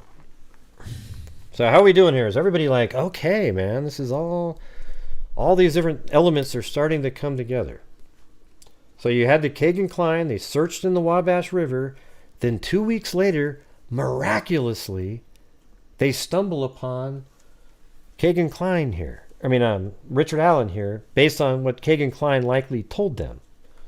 Okay? I think the odds of it being random, that just 2 weeks after searching the Wabash River, is very low, don't you think? Very, very low. Thanks, Nicole B. Hey. Yeah, I went to a show today and I was just trolled just over and over and over again by these idiots whose brains don't work well. So I thought I would check you out. Happy Friday. Well, thank you. Have you been able to follow along, Nicole B? Yeah, the same people always come in. Gray, you thought it wasn't social media. Yeah, because we were told that. Okay, but they what they're arguing about now is they don't think the girls crossed right here in this really shallow area. That somehow the killer took them back across the bridge, forced them around, and then to that area. What a joke. These people, I don't have patience for irrational thinking like that. It just makes no sense. A genius from a bottle. All right. Anyways, thanks Nicole B and Holly G. All right. Through interviews, reviews of electronic records, and review of video at the Hoosier Harvest Store. That's right here. Okay, that's the Hoosier Harvest Store. I forgot the name earlier. This is what we're going to get right here. Investigators believe victim 1 and 2 were dropped off from the Mears farm, right across from the Mears farm at 1:49 p.m. on February 13th. So here it is. Kelsey's car is seen on the camera right here, driving by at 1:49. And they were dropped off, though, right here. This is the Mears property. This is where a parking area is. You know, they've never done Street View out here for some reason. But this is where the parking area is. And people would park their car here and go enjoy the trails.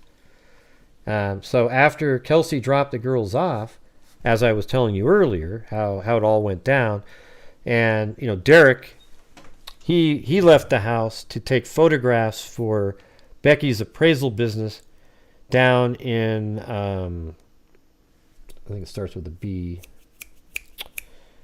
It's a German name. God, what the hell's the name of that town? Hold on a second. Kokomo? No, it wasn't. It's right down. Frankfurt. Okay, it's an F. Like Frankfurt, Germany. I knew it was German, though. Yeah, so he went down to Frankfurt, and he was supposed to be back in an hour and a half to 2 hours. So he took off, and then, he makes it back here, too. But this is all of the information that law enforcement, a lot of this, they already had prior to arresting Richard Allen. So think of it like that this time. Richard Allen didn't provide any of this stuff, okay? He corroborated some of it, but all of the stuff that we're seeing right here, he didn't have anything to do with. So think how crazy it is when you look at it like that. that none of this information here had anything to do with him. They've had this information for years. They just didn't know who it was. So think of it like that this time when we go through this. The Mears Farm is located on the north side of Country Road 300. That's right here. Near an entrance to the trails, right there. A video from Victim 2's phone shows that at 2:13 p.m., Victim 1 and Victim 2 encountered a male suspect on the southeast portion of the Monon High Bridge. Okay, now I'm going to pause it there for a second and then open up the Ron Logan document that was produced in public sort of almost at the same time that some of this information was put out. So look at right here. It says, this is the GPS coordinates. At approximately 2:13 p.m., which was the last time of last contact with LG and Abigail Williams' cell phone, the victims were picked up by a family member at 3 p.m. They were to be picked up at 3 p.m. That's not correct, though. It was supposed to be between 1.5 to 2 hours, but this is what they had at that time. This is the Ron Logan search warrant, which was done in 2017, in March. So they didn't have the really precise time frames of things. The victims were to be picked up by the family member at 3 p.m. It should be like, 3:15, 3:30. And the victims never met with the family member at approximately 5:30 p.m., the last successful ping of the cellular phone by AT&T. There's the answer for your question earlier. The victims, LG and Liberty German and Abigail Williams, were located deceased on February 14th at 2:17 p.m. or 12:17 p.m. at the above listed latitude and longitude. So they have this here, and I think that's it's not quite 100% accurate. It's off to the side a little bit. A suspect has been developed of a white male, listen to this everybody, wearing a blue jacket with a heavy physical build, sort of stocky, wearing a cap and blue jeans. The development of this suspect was made by a 43-second video. So they actually have a length of the video that Libby took, taken on Liberty German's phone, where the suspect followed the victims as they were walking on the Monon High Bridge Trail. Near the end of the video, the suspect speaks to the victim, saying, "Down the hill." It sounds as though he is directing the victims to leave the trail they were on and enter the wooded area below. No person has come forward and identified himself as that person who met the victims and made the statement. Right? But they have an image of him, and it was released, and that person never came forward, which obviously makes him a bigger suspect at that point. Liberty German and Abigail Williams are presumed to have made contact with the unknown male at approximately 2:13 p.m. Based upon I actually think, here's what I think. That at 2:13 p.m., the girls crossed paths with the killer, probably said hello to him in this area, walked across. He pretended to go this way, waited, then came back later and followed after seeing that they had made it halfway across. That's what I think. So I think they had seen him before. Oh, that creepy guy he's following? That's what I think. So, it does mention other things too. Let's see, it says, a large amount of blood was lost by the victims at the crime scene. It does say sharp weapon. I have the unredacted version somewhere, but it says, they were found dead, wounds caused by a sharp weapon on the property owned by Ronald Logan. A large amount of blood was lost by the victims at the crime scene. Because of the nature of the victim's wounds, it is nearly certain the perpetrator of the crime would have gotten blood on his person or clothing. Well, that is interesting. So remember that. It's certain that they would get blood on their clothing. The location of the crime scene is approximately 1,400 feet from Logan's residence. Okay, so that's all I'm going to read from that. There's wackos out there that think Ron Logan's the killer. You're just not correct. All right, so now we're back to here again. The video recovered this is from the Richard Allen affidavit here. The video recovered from victim 2's phone shows victim 1 walking southeast on the Monon High Bridge, and that's the one, that's the killer, wearing a dark jacket and jeans, walks behind her. So it says High Bridge. Let me read this again. The video from victim 2 phones, and here's what I've been telling people for years, that so victim 2 is Libby, victim 1 is Abby. So Abby is on the bridge and the killer is behind her walking. They just crop the person out. They crop Abby out of it. Okay, so here we go. So think about it like this. The video recovered from Libby's phone shows Abby walking southeast on the Monon High Bridge while a male subject wearing a dark jacket and jeans walks behind her. As the killer approaches Abby and Libby, one of the victims mentions gun, and we knew that before too. See, this is crazy. I knew back in 2017 that Abby said, "Is that a gun? He's got a gun." Near the end of the video, a male is seen, and I told all the freaks that. So if you've been somebody that's been watching this channel, you wouldn't have gone down the crazy, wild conspiracy craziness. You'd be right here in a place that makes sense. Near the end of the video, a male is seen and heard telling the girls, "Guys, down the hill." The girls then begin to proceed down the hill, and the video ends. So isn't that crazy? So part of that video is them sort of proceeding, and you can kind of hear the crunching, and they're going to go down the hill. A still photograph taken from the video and the guys down the hill audio was subsequently released to the public to assist, but not guys. It was just down the hill first, and then guys was added in 2019. And you also produced the video later. And it was subsequently released to the public to assist investigators in identifying the male. Let me get my audio playing again. It's getting quiet in here, guys.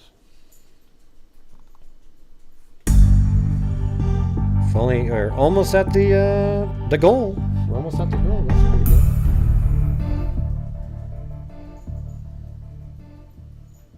All right, man. So again, think about it like this. Law enforcement had almost all of this information, other than a name of somebody. The video recovered from Libby's phone shows Abby walking southeast. We just went through that part. The girls then proceed down the hill, and the video ends. A still photograph taken from the video and the guys down the hill audio was subsequently released. Abby and Libby's death were ruled a homicide. Clothes were found in Deer Creek belonging to Abby and Libby, south of where their bodies were located. And what all that really means is, they're found here, and the clothing was in the water south, right in this area. There was also a .40 caliber unspent round less than 2 feet away from Libby's body, but it was also between Abby and Libby's bodies. But it was closer, obviously, to Libby, or they wouldn't have mentioned that. It's a little bit similar to the Brian Kohberger and the knife in that case. You can just deduce how it was placed based on what it was said. So there's a .40 caliber unspent round, and I actually confirmed that with Robert Ives, that they had that information at the very beginning. He's been out of it since the first year, but he said that they have had the unspent shell since that time. So this is a real thing. It wasn't something that was added later,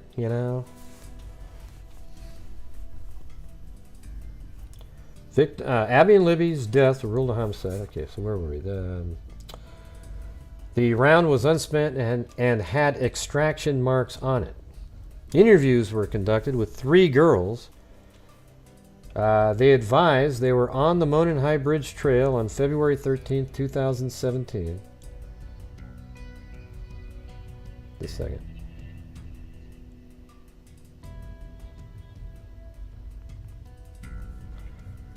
I don't know what their names are, but it's 3 juveniles. I think one of these girls is one of the ones that Hannah Shakespeare was talking to. They advised they were on the Monon High Bridge Trail on February 13th, 2017. They told investigators they were walking on the trail towards Freedom Bridge to go home. So, when you look at it, they're over here walking on the trail heading this direction.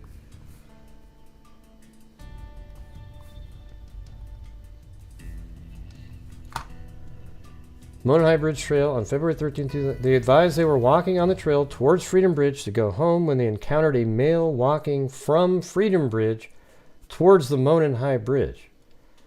One of them described the male as kind of creepy and advised he was wearing like blue jeans and like really light blue jacket, and his hair was gray, maybe a little brown, and he did not really show his face. She advised the jacket was a duck canvas type jacket. She advised that she said hi to the male, but he just glared at them. So that sounds exactly like what Hannah was talking about. She recalled him being in all black and had something covering his mouth. See, that's the person that she talked to. Okay, and apparently it's like a white, possibly a white scarf. And that maybe that's what it is in the... Hold on. I mean, we've mentioned this before, but it just seems more likely now listening to that. Where is it? Let me get to the Delphi. There it is.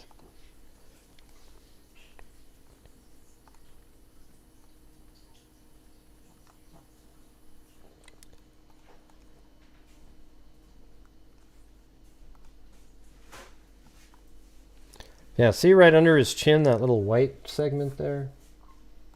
It's very possible that that was what he pulled up over his mouth earlier. But he doesn't need it anymore.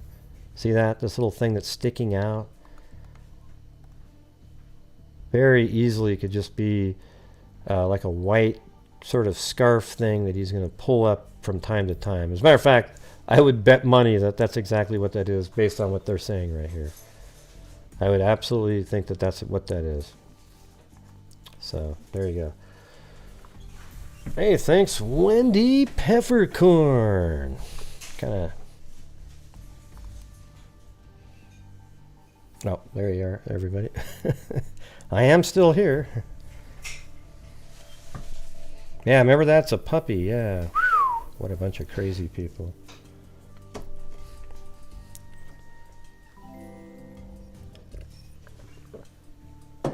Yeah, this is gonna get good here. If you're following along and paying attention, by the time this is over, you'll realize why it's a strong case. Thanks, American Lady, for the reading wave, goal wave. Yeah, definitely. The only way to be able to donate as much as we do is that's the number every single night. And if you do the math, you'll figure out why it's like that. And I donate more than that, so. Here we go. It says,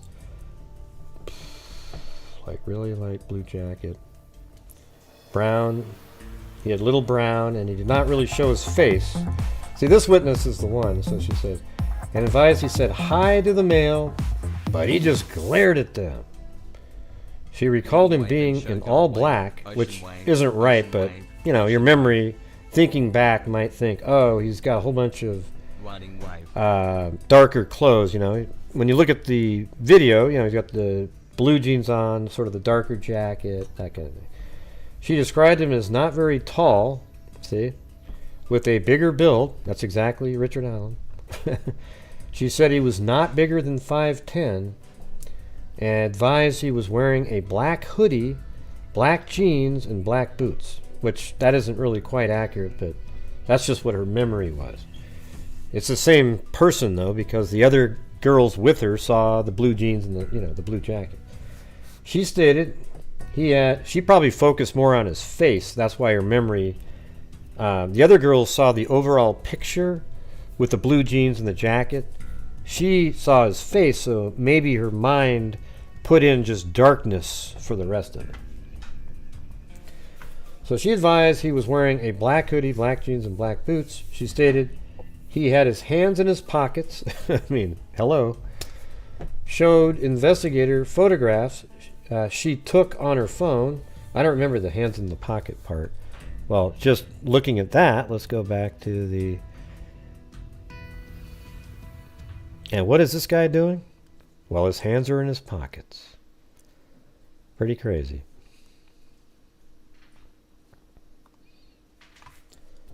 Okay.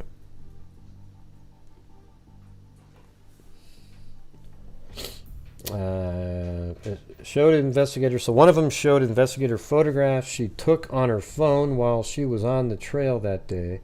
The photographs included a photo of the Monenhigh Bridge taken at 12:43. So on the map here, the girls would have been right around in this area at 12:43. The 3 girls, not Abby and Libby. And another was taken at 1:26 of the bench east of the bridge.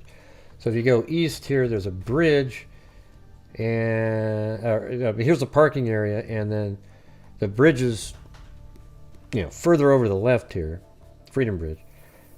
And right at 1:26, there's a bench. I think it's right here, though. That's not the right spot. Right there, you can actually see the bench. It's right here. So there's the bench, and at 1:26, they took a picture, and they were hanging out at that place at 1:26, right at the bench. And then one of them advised after she took the photo of the bench, they started to walk back towards the Freedom Bridge. So they're right here, and they just, they're probably just moseying down, talking, laughing, and giggling. They started walking back towards Freedom Bridge. She advised that was when they encountered the man who matched the description of the photograph taken from Libby's video. She described the man she encountered on the trail as wearing a blue or black windbreaker jacket. She advised the jacket had a collar and he had his hood up from the clothing underneath his jacket. Exactly. She advised he was wearing baggy jeans and was taller than her, but we don't know how tall she is. She advised her head came up to approximately his shoulder.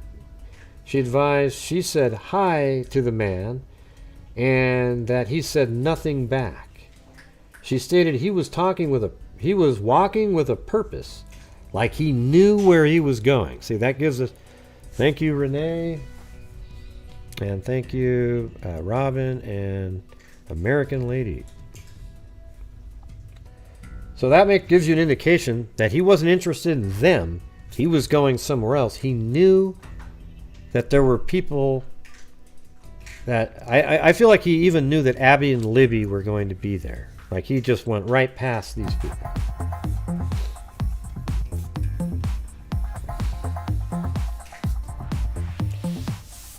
Yeah, so he was walking with a purpose. Do you think the case against Richard Allen's stronger than the case against Brian Kay? Yeah, well, I mean, I think they're like very similar, actually. They have the same quality of information where circumstantially the people are already boxed in here. And you'll hear why here in a minute. We're not even at that part, okay? She advised, she said hi to the man, and that he said nothing back. She stated he was walking with a purpose, like he knew where he was going. She stated he had his hands in his pockets and kept his head down. She advised she did not get a good look at his face, but believed him to be a white male. The girls advised after encountering the male, they continued their walk across the Freedom Bridge and the only railroad bridge over Old State, and the old railroad bridge over Old State Road 25. And apparently, they ran into him right in this area, based on what one of these 3 girls told a guy. There's a guy on Facebook that was actually communicating, much like he's actually in the documentary. I forgot his name for some reason, but he's in the documentary with Hannah Shakespeare. So right in this area right here is when they passed this individual with the blue jeans and the jacket.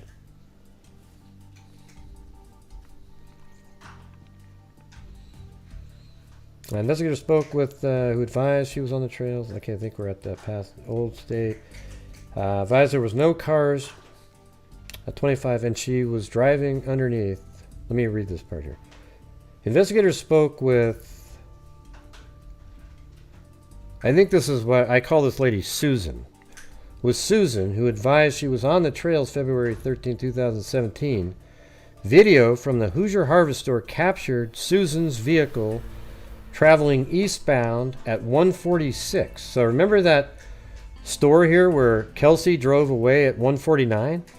Well, just 3 minutes before Kelsey drove away, this lady came and parked right here, and Kelsey even remembers seeing a car parked there. So at 146, she drives by this way on that same camera, and then she parks right here. Entrance across from the Mears farm. So she parked across from the entrance at Mears farm. She advised she saw 4 juvenile females walking on the bridge. So she says 4 on the bridge over Old State Road 25 as she was driving underneath on her way to park. So she was driving like this. And when she came under here, she saw likely the same 3 girls walking over here, just taking their time.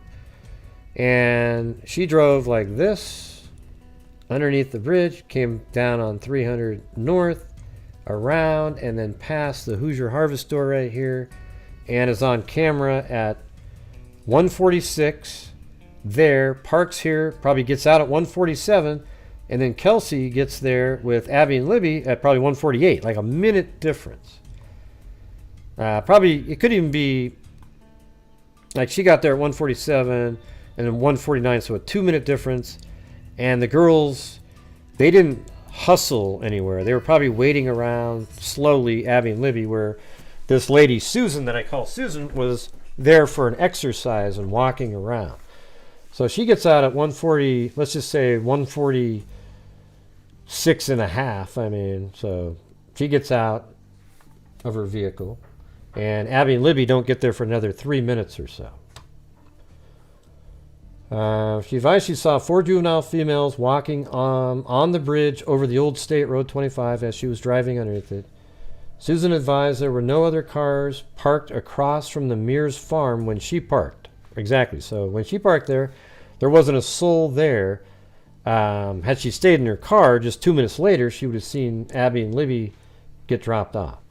She advised she walked to the Monon High Bridge, and listen to this. So she advised she walked to the Monon High Bridge and observed a male matching the one from Libby's video. She described the male she saw as a white male wearing blue jeans and a blue jean jacket. So she walked, Susan here, right like this, down to the trail and sees a man matching Libby's video image right here. Thank Zen Seth Zenzies or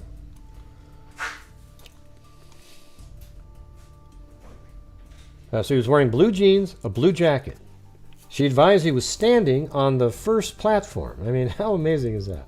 Of the Monon High Bridge, approximately 50 feet from her. So she goes to right here where the gravel ends, and this individual standing on platform 1 right there. Now I have it kind of timed out because it takes like 6 minutes from the car to get over there. So, you know, let's just say she got there 1:55-ish, you know, 6 or 7 or 8 minutes. Who the hell knows? But work for yours, Gary, every penny. So he goes right there, 1:55. She walks down and she's right here and sees the person wearing the blue jacket and the blue jeans standing right here on platform 1.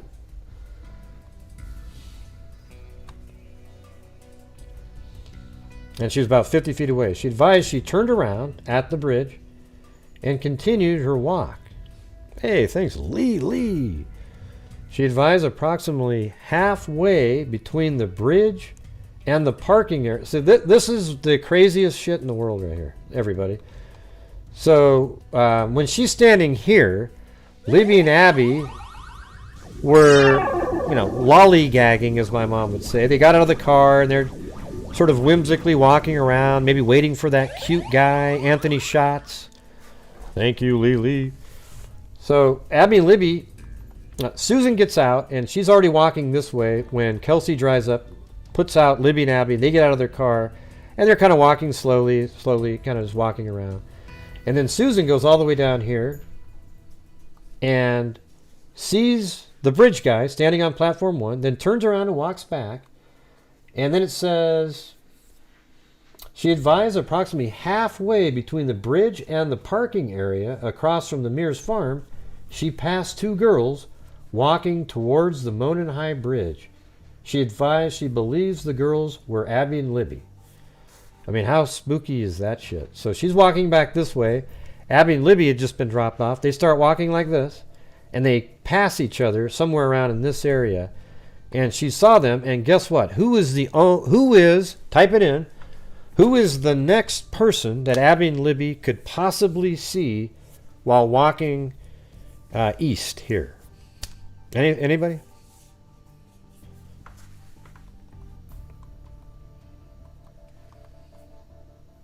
Huh? Ah, Jesus. What are you talking about, Todd? You're freaking nuts, okay? Yes, the killer. What? Kegan Kline? What's wrong with you guys? Oh, Jesus. Have you not been following along? It's so simple.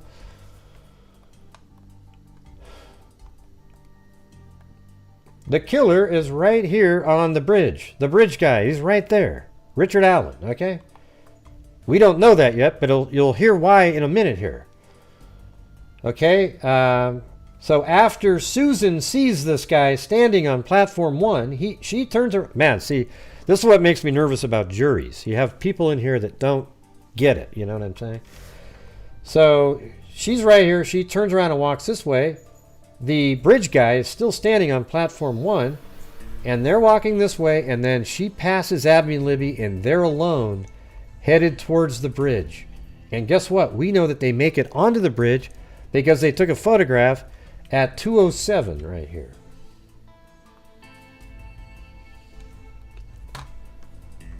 She advised she believed the girls were Abby and Libby, and it says vehicle traveling away from the entrance. Okay, hold on a second. Victim 1 and Victim 2, that's Abby and Libby.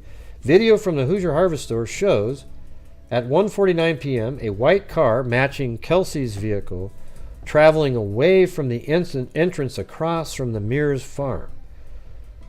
Then Susan advised she finished her walk and saw no other adults other than the male on the bridge. So the whole time she was walking around, she saw no other adults other than the male on the bridge. She advised when she was leaving, she noted a vehicle was parked in an odd manner. This Susan lady that I call Susan is the best witness they've got of a lot of things. She advised that when she was leaving, she noted a vehicle was parked in an odd manner at the old Child Protective Services building. She said it was not odd for vehicles to be parked there, but she noticed it was odd because of the manner it was parked. It was backed in near the building. Investigators received a tip from, and so when it was backed in, when she went over there, the vehicle was backed in right into here so it wouldn't show the license plate.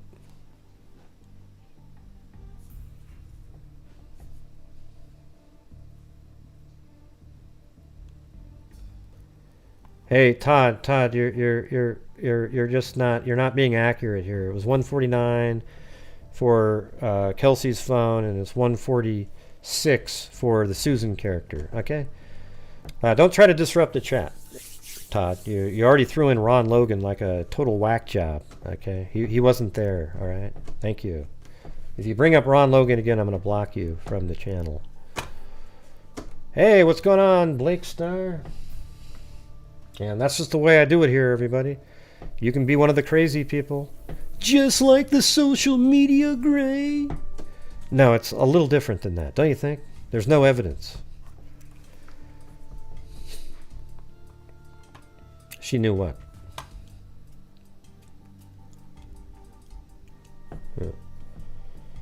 So right here it says Abby and Libby from the Hoosier Harvester shows at 1:49 a white car, that's Kelsey's car, matching Kelsey's car video, traveling away from the entrance across from the Mears farm. Right, that must be, yeah, okay.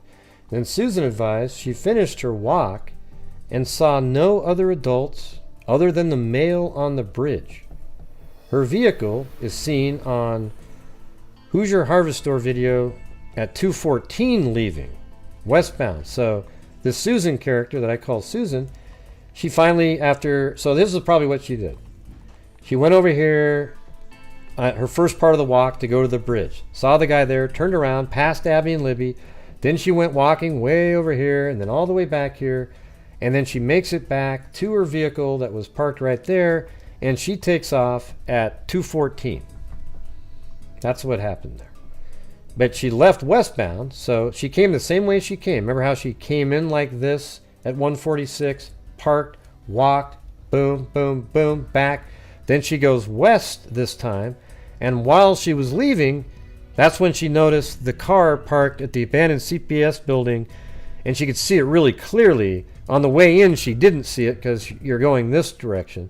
But on the way in, she glanced over and went, oh, wow, that's weird, you know. Does that make sense, everybody? Is that good?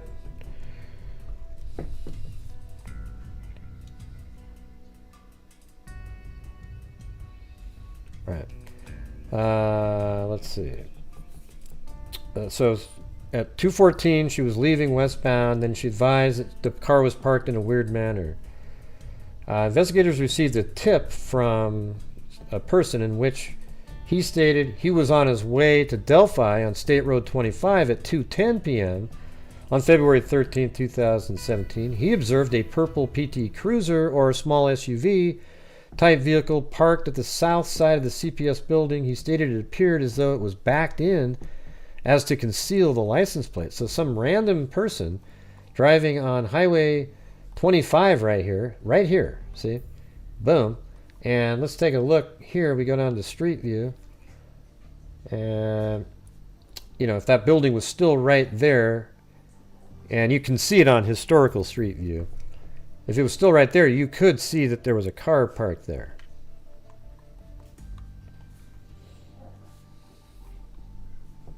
And he was in I think he said he was in a truck too, right? He stated it appeared though it was backed in to conceal the license plate. So that person and somebody else both drew diagrams of where they saw the vehicle parked, and their diagrams generally matched as to the area the vehicle was parked and the manner in which it was parked. One of them advised, or that same person advised, he remembered seeing a smaller dark-colored car parked at the old CPS building. So this is a different person. He described it as possibly being a smart car. That person said the vehicle is, and that person's vehicle is seen leaving at 2:28 p.m. on the Hoosier Harvester video. So that's just a random, another person that drove by and saw that car there. Thank you, Snarky Cinderella.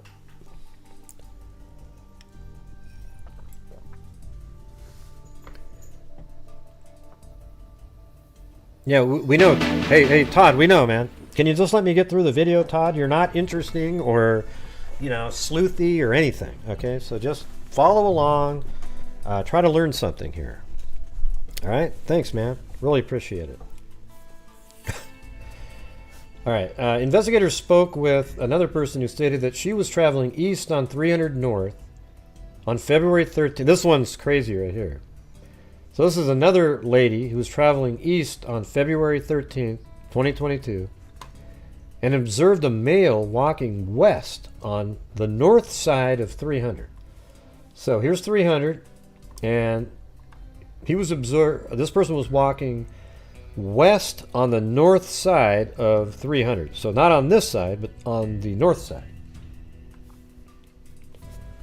And they were walking away from the Monon High Bridge.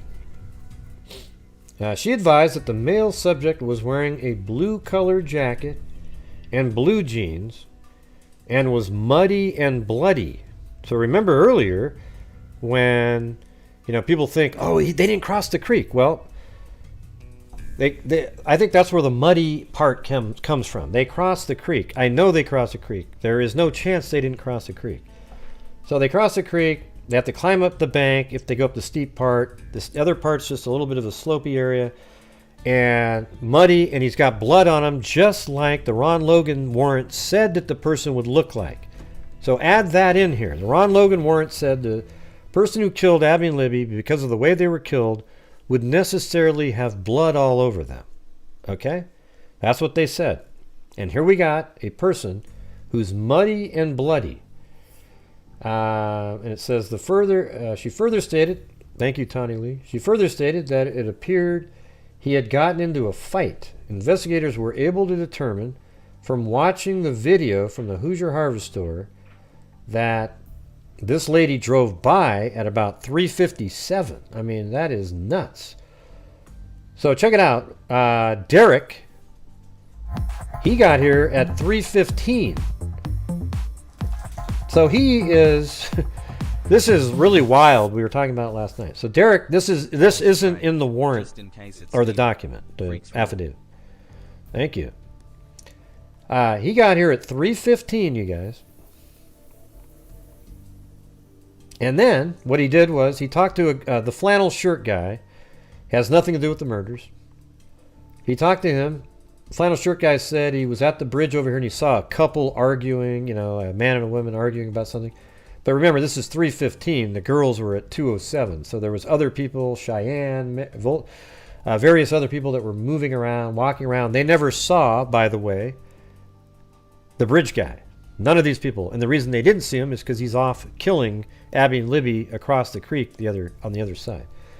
So anyways, right over here at 3:15, Derek, instead of going to the bridge now, he thought he would go down this trail right here. And he did. He walked down here, didn't find them, and he walks back up. He gets back up here at 3:30. Then he walks over to the Freedom Bridge, and he gets back here at 4 to his car that was parked right here. Now look how crazy this is. When he gets to his car at around 4 here and starts calling everybody to come help look, 3:57, Richard Allen is somewhere here walking east. My God, you guys. I mean, when he was here, did he cut across behind the houses or something? Because apparently he doesn't show up on the camera over here. But he's walking west. Did he cut across and make his way back over here? I mean, this is insane. I mean, Derek was right there, you guys. Unbelievable. He's back at his car right around 4, and a person like Richard Allen is seen muddy and bloody at 3:57 walking this direction. Yeah, exactly, EI Rule. They almost run into each other. It's insane. Even if Derek was like, let's say here and, whatever it is, it doesn't even matter. Like if he was at the Freedom Bridge here, look how close the car is. It was right there.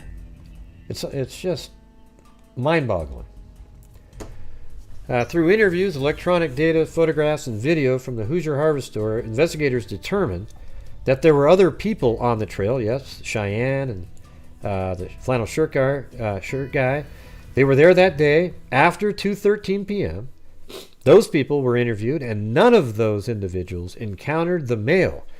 So somehow none of them saw him. It's amazing. Referenced above, witnessed by the juvenile girl. I think he was floating up in the air in a blimp or maybe an alien spacecraft. And those 3 girls, the juvenile girls, further, none of those individuals witnessed victim Abby and Libby. So none of them saw Abby and Libby, and none of them saw this bridge guy other than the 3 girls and the one I call Susan. Thank you, American lady. As opposed to any other country lady. So how's this going, everybody? Is it making sense again? I mean, where we put this whole thing in a long retrospective sort of bing, bing, bing, bing, bing, right? Hey, we got the goal already. Very cool, you guys. If you want to Chewbacca? keep on going, that's great too. I'll be Chewbacca if you want me to. Anyways, thank you guys. Investigators reviewing prior tips. Now listen to this, everybody. This is where we start looping it into Richard Allen. You're probably wondering, well, where's Richard Allen? How come you haven't brought up Richard Allen yet? Well, that's what we're doing right now. Investigators reviewing prior tips. Now, guess why they were reviewing prior tips? Here's what I think happened here. I think the investigation with Kegan Kline, they may have even gotten the name of Richard Allen from Kegan Kline. They may have gotten that name. And they find out that Richard Allen lives in Delphi. And they know that they've communicated with every single male in the Delphi area. But somehow his name is they can't find it. So investigators review prior tips, encountered a tip narrative. I mean, if I was the person that finally found this thing, first of all, I would send shivers up my spine. Secondly, I would think we blew it. So anyways, it says investigators reviewing prior tips encountered a tip narrative from an officer who interviewed Richard M. Allen, in 2017. Listen to this. They have a date, too. I guarantee you this date is in February of 2017. That narrative stated, Mr. Allen was on the trail. Listen this is what Richard Allen tells this conservation officer. It is insane. He says that he was on the trail between 1:30 and 3:30. The exact time frame. It's incredible. He parked at the old Farm Bureau building, he called it, but there isn't one anywhere near there. The Farm Bureau building's way off in another direction. People think that's significant. It's not at all, because he's admitting that he was on the Monon High Trail. He just had the wrong name of it. It's the abandoned, he thought it was a different abandoned, he called it the old Farm Bureau building, and he walked to the new Freedom Bridge. Well, you can't really park at the actual Farm Bureau building that's way down, like, a couple miles away, and go to the Freedom Bridge. It doesn't make sense. So while at the Freedom Bridge, he admits it, he saw 3 females. Guess what, everybody? Didn't we just talk about that a few minutes ago, right? The 3 women, the 3 girls that ran into him. One of them said he had a mask on and stuff like that. He admits to that. He told this conservation officer. He noted that one, so while at the Freedom Bridge, he saw 3 females. He noted one was taller and had brown or black hair. He did not remember description, nor did he speak with them. So this is the person that they saw at around, let's just say 1:35-ish. He walked from the Freedom Bridge, and he even admits it, everybody. Listen to this. He says, I walked from the Freedom Bridge to the High Bridge. He did not see anybody, although he stated he was watching a stock ticker on his phone as he walked. So this is his initial conversation that he had in 2017. So he states that he was looking at his stock ticker as he walked. He stated there were vehicles parked at the High Bridge Trail, however, did not pay attention to them. He did not take any photos or videos. That's all he said back then. He had a cell phone. Somehow it was missing. It did not have an MEID number, etc., etc. Investigators believe Mr. Allen was referring to the former Child Protective Service building, as there was not a Farm Bureau building in the area, nor had there been. So there you go. I think that absolutely explains that. Investigators believe the females he saw included, those are those 3 girls, due to the time they were leaving the trail, the time he reported getting to the trail, and the descriptions the 3 females gave. So remember, all the way back, early in this document here, information they've had for years, he's corroborating that he's the guy that they saw. I mean, it's unbelievable. And check this thing out. Investigators observed a vehicle that resembled Allen's 2016 Ford Focus on the Hoosier Harvestor video at 1:27 p.m. traveling westbound. Check it out, man. So here's where Richard Allen lives right here. He likely went like this. Drove down here, took a left, drove up here, went over the, I think this one's called the Wilson Bridge right here, over Deer Creek, drove right like this, boom, passes the cemetery, and then passes Mears, then goes by the Hoosier Harvestor at 127, drives up like this, then parks his car right there. Guess what? Remember the three girls that were at the bench at 126? They start walking like this. He gets out of his car at 127. Ding, ding, ding. They probably pass each other right there. It's almost exactly right in the middle. They pass each other right there at, let's just say, 132. Right here. Boom. He passes those three girls and walks this direction. Then remember at 146, Sue parks her car there. She gets out and sees the same person at the bridge at 155, standing right here. He's standing on platform 1, she said. Remember that? I should sell this in court. I should be the one that's doing this. I mean, it's just, man, to me, this is just absolutely damning shit. Hoosier Harvestor video at 1:27 p.m. Not only does the car driving by at 1:27 p.m., it matches what he told that investigator, that he was there from 1:30 to 3:30. Are you guys still paying attention to this? You don't seem as excited as I am.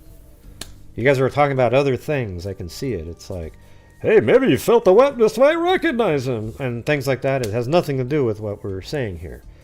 This is like really important shit. If you follow along here, you'll realize the gravity of it. The three girls saw him at like 1:32. He corroborates that. It matches the time that he says he got there. So the girls they saw was Richard Allen. The guy that the girls saw was Richard Allen. There is no doubt. So then after that, the individual walks down the trail and he makes it to the bridge and he's standing there. Because he was there for 2 hours, he said, and not another soul saw him after Libby and Abby were there. Sue, though, walked to the bridge and saw him standing on platform 1, the blue jacket, the blue jeans, the hat. Thank you, Kit Kat, the legend.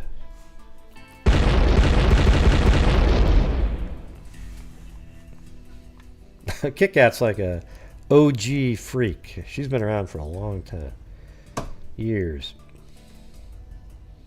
What do you mean that's damaging too? It's incredibly, I don't even know what you're referring to, but what I just said right here, it is him. It is Richard Allen on platform 1.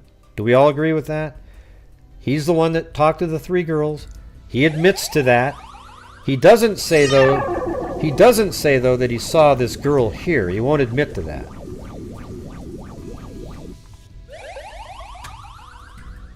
He doesn't admit to seeing Susan, but Susan saw him.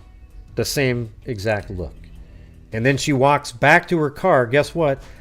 Okay, so let me go back to that part. So she's here at 1:55-ish. Richard Allen standing on the bridge. She walks back this way, passes Abby and Libby. Now let me ask you, who is the next person that Abby and Libby are going to see after that? Within 3 minutes of that time. Anybody? Because now we know that's Richard Allen. So who are they running into next? Ah, Jesus, Cindy. Man, you're just... Yeah. Okay. Let me get... I'm supposed to not see your answers, Cindy. I'm not supposed to see your comments.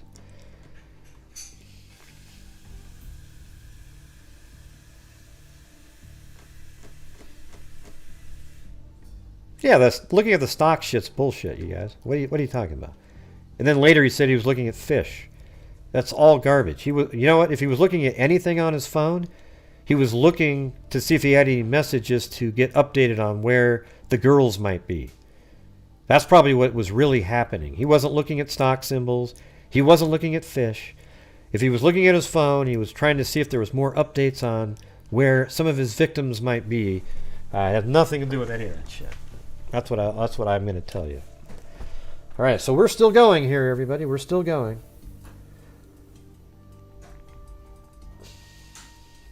All right, so he said, so the Hoosier Harvester video shows a car consistent with Richard Allen's car traveling westbound by the Hoosier Harvester, which coincided with his statement that he arrived around 1:30 p.m. Absolutely. Investigators note witnesses described the vehicle parked at the former Child Protective Service building as a PT Cruiser, small SUV, smart car. Investigators believe those descriptions are similar in nature to a 2016 Ford Focus. Now people go, oh, it is not a smart car. It's nowhere near. Look, people just see stuff, you know. It's like when you're driving around, you're not really focused. You didn't need to know what brand a car was, so you're just kind of going by memory. But they all saw a vehicle parked backwards at the CPS building. Do you think all of a sudden there was 3 different cars that parked at the abandoned CPS building in succession, backing in, and just to try to trick somebody? Hey, good idea, Gray. I'm going to make a video showing that there was 3 different cars, a PT Cruiser, a small SUV, and a smart car that all back in, and then they...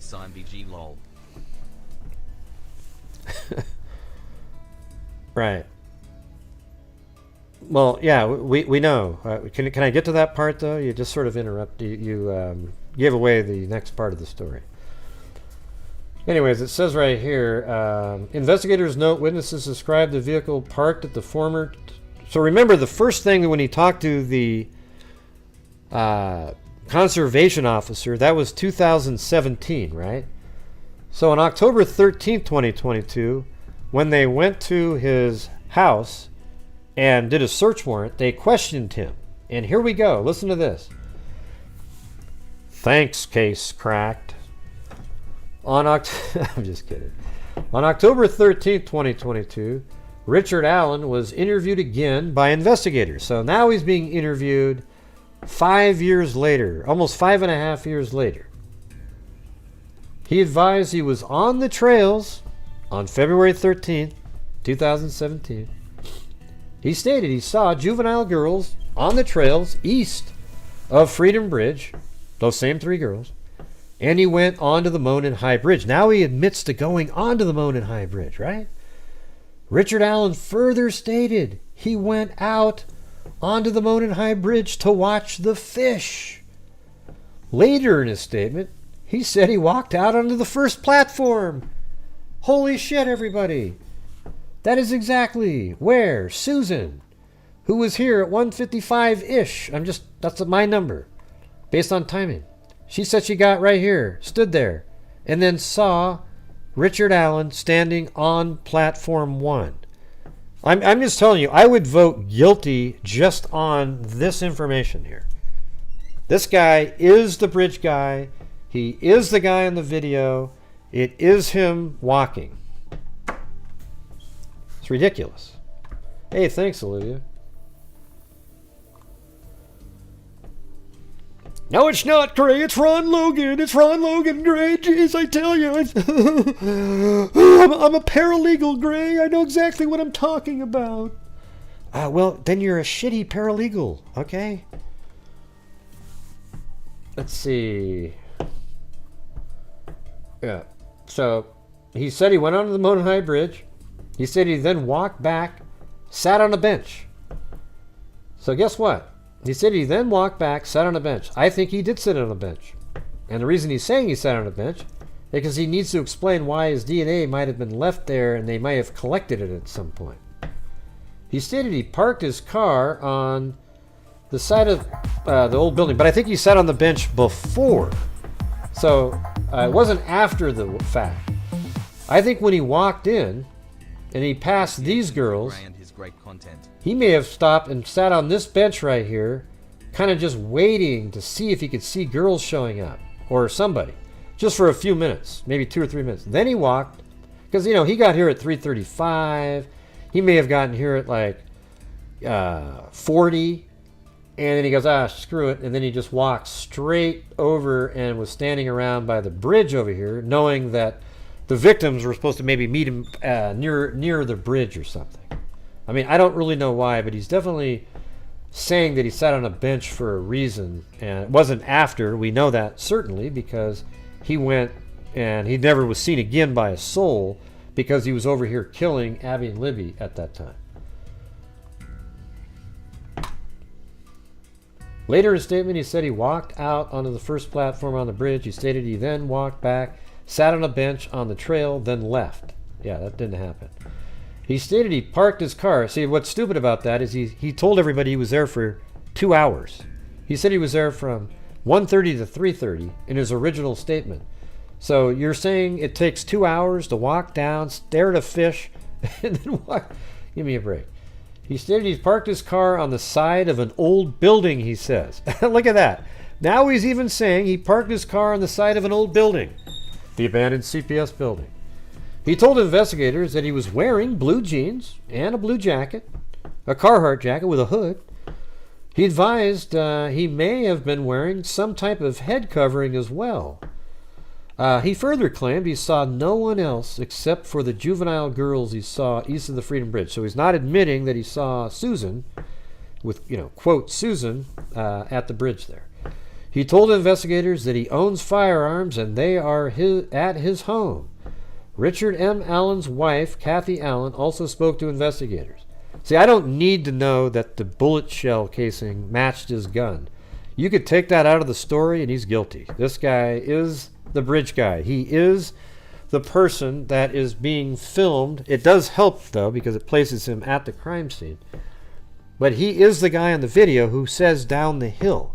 If you're somebody out there that thinks, oh, well, after he said down the hill, he went to McDonald's and he just let them keep going, he doesn't have any, then you're dumb, okay? This guy is the killer.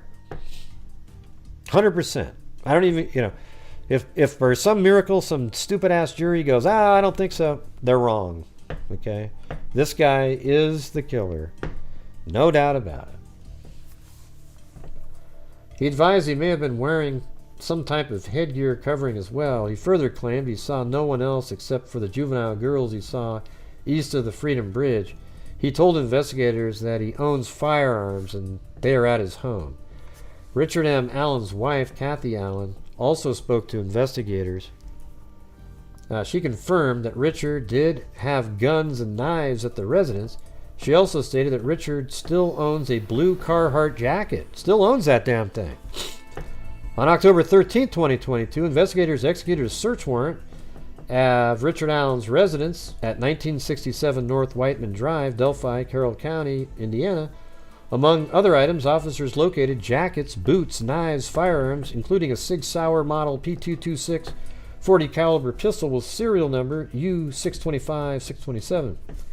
Between October 14, 2022 and October 19, the Indiana State Police Laboratory performed an analysis on Allen's Sig Sauer model P226.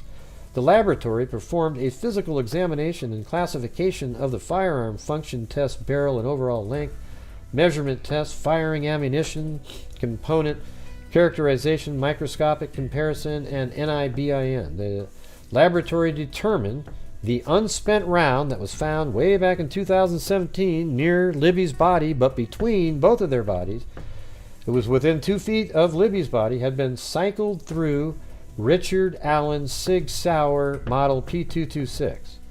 Now, even if the defense can say, well, this is, you can't really trust this shit.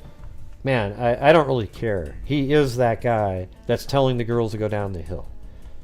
And there's actually other audio that obviously is in there that shows that the person who said down the hill had ulterior motives.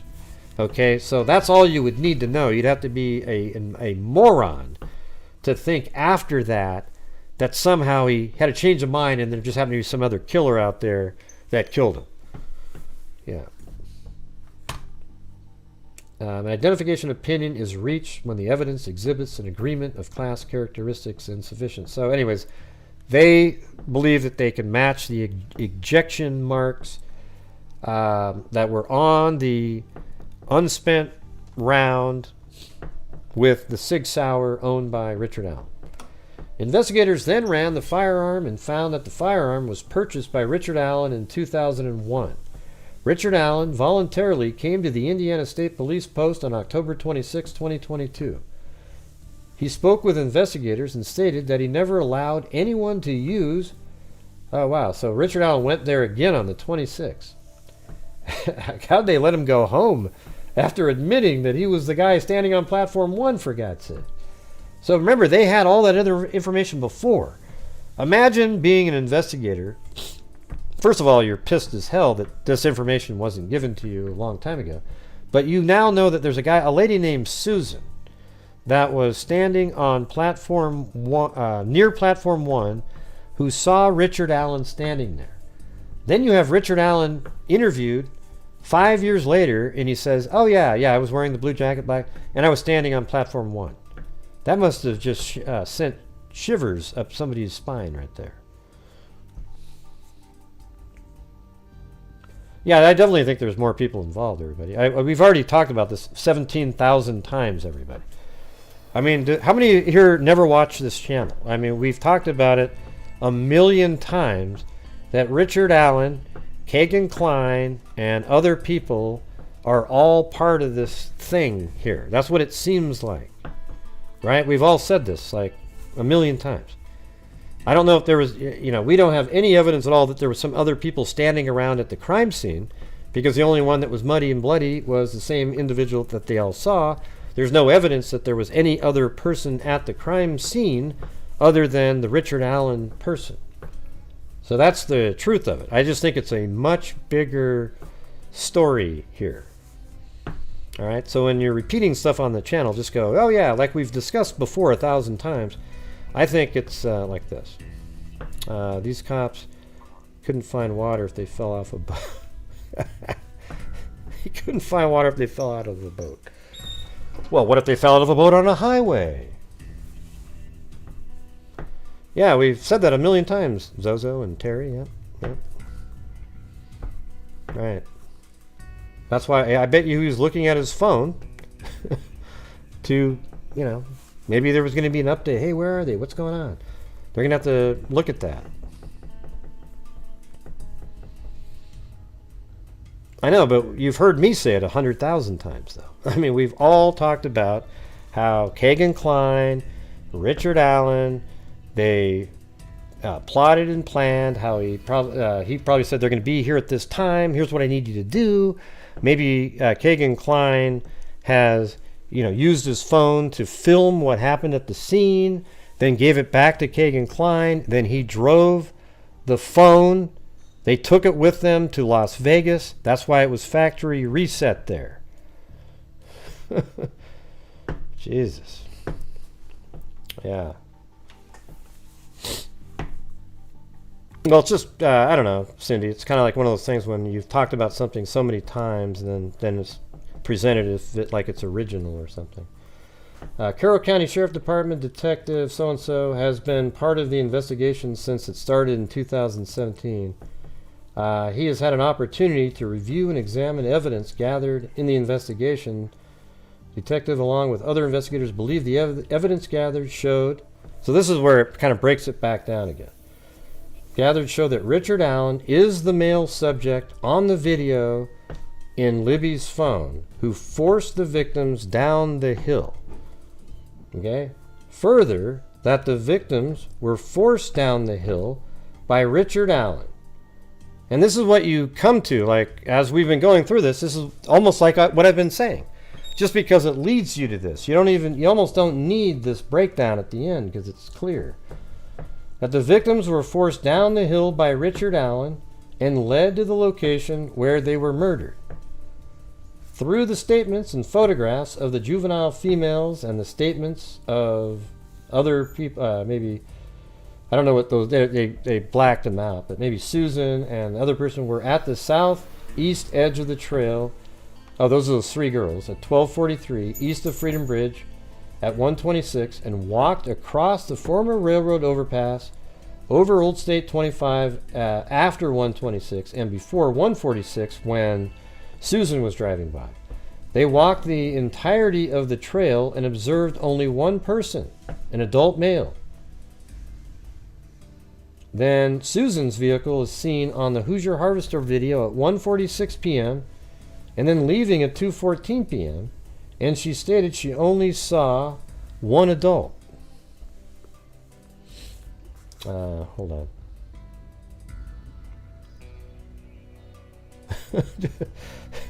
What are you doing winking up there? You guys are crazy. Oh man, what's going on? Yeah. Yeah, it's not about having I thoughts, Cindy Lean. It's just like we've, if you've talked about something so many times on a channel, it's like, it's more of a we thing, right? I mean, how many times have you been on this show where we've gone over the same thing? This will be the 4th time, I think. But it gets better every single time, I think. Don't you think? So anyways, through the statements and photographs of the juvenile females, so the 3 girls, they walked across a former railroad overpass. Remember when Susan was driving underneath it? And then at 1:46, they walked the entirety of the trail and observed only one person, Richard Allen. Then Susan's vehicle was seen at the Hoosier Harvester video at 1:46 and leaving at 2:14 p.m. And she stated she only saw one adult. Right? So that's the same. Susan only saw one adult, and so did the 3 girls only saw one adult. And then it says, I saw one adult, male, described the male in similar manners, wearing similar clothing. So those are the 3 girls. Leading investigators believe all 4, the 3 individual girls and Susan, all saw the same person. Investigators believe the male observed, and Richard Allen admits to seeing the other 3, right? Investigators believe the male observed by... it doesn't really say. Maybe that's the driver of the...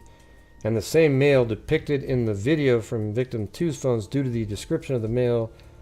Let's see. Investigators believe the male observed by, I think, 2 other people, is the same male depicted in Libby's phone due to the description of male by the 4 females matching the male in the video.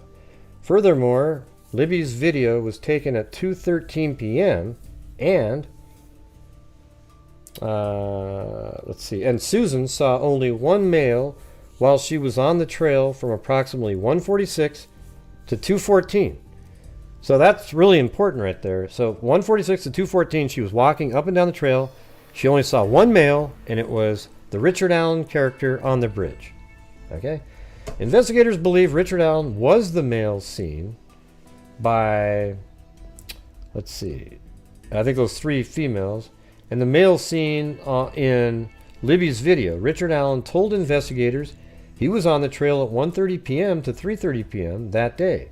Video from Hoosier Harvester shows a vehicle that matches the description of Richard Allen's vehicle passing by at 1:27, which absolutely matches that, towards the former CPS building. The clothing he told investigators he was wearing matched the clothing of the male in victim in Libby's video, and the clothing description provided by those 3 girls, or 2 of the girls. A vehicle matching the description of a 2016 Ford Focus is seen at or around 2:10 p.m. You know what's interesting is he must have drove home heading east, because he doesn't drive by the Hoosier Harvester when he was leaving. The clothing he told investigators he was wearing matched the clothing of Libby's video and the clothing description provided. A vehicle matching the description of the 2016 Ford Focus is seen at 2:10, 2:14, and 2:28 at the former CPS building. Through his own admission, Richard Allen walked the trails and eventually hiked to the Monon High Bridge and walked out onto the Monon High Bridge. A male subject matching Richard Allen's description was not seen on the trail after 2:13, which is exactly the time where he's on the video. So that's it. Investigators identified other individuals on the trails or CR 300 north between 2:30 and 4:11. None of those individuals saw a male subject matching the description of Richard Allen on the trail. So that means what they're saying is, on the trails, and when they say CR 300 north, well, that one lady does see him at 357, so I'm not really sure. So I would have made that say 357. None of those individuals saw a male subject matching the description of Richard Allen on the trail. So maybe they're just referring to the trail. Furthermore, Richard Allen stated that he only saw 3 girls on the trail, who investigators believe to be those same 3 girls, right?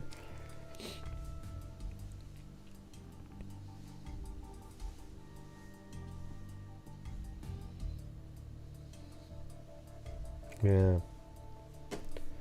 Investigators believe Richard Allen was not seen on the trail after 2:13 p.m. because he was in the woods with Abby and Libby. An unspent .40 caliber round between the bodies of Abby and Libby was forensically determined to have been cycled through Richard Allen's 6-hour model P226. The 6-hour model P226 was found at Richard Allen's residence, and he admitted to owning it.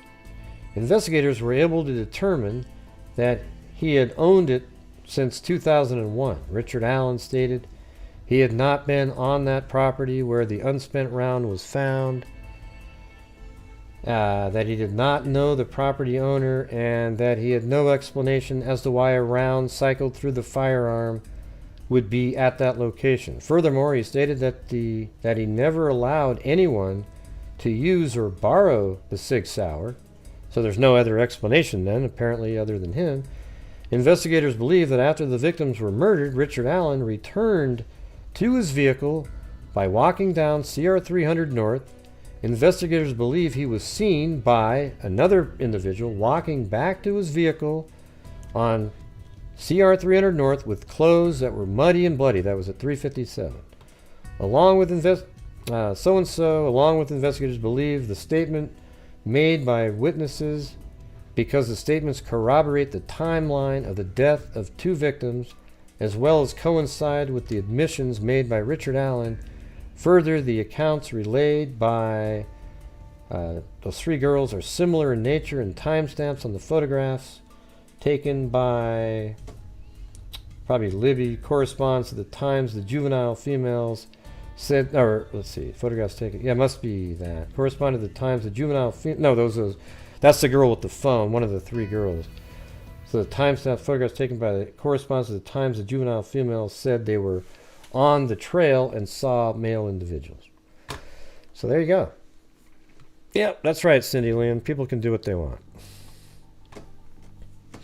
I mean, everybody does what they want, but sometimes when you do what you want, it's not really accurate. You know what I'm saying? Yeah, people can say whatever they feel like saying. Hey everybody, I think the Earth is flat. Hey, I can say what I want, guys. Gee. Well, it's not. So, I mean, it might appear flat. As a matter of fact, when you're at a bowling alley, it looks pretty damn flat, doesn't it? Hey everybody, I'm a mutant from the Bermuda Triangle. Ha ha! That's hilarious. God, what a waste of time.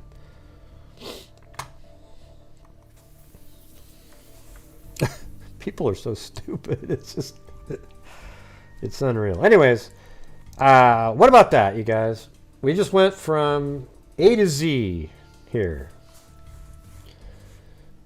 So how about this? If you want to call in, get ready. Here we go. There's the phone number. If you don't want to call in, I'm going to wait like 10 minutes here, and we'll do a call in for a little bit.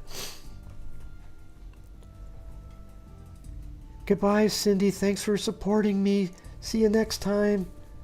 Goodbye, Cindy. Hey.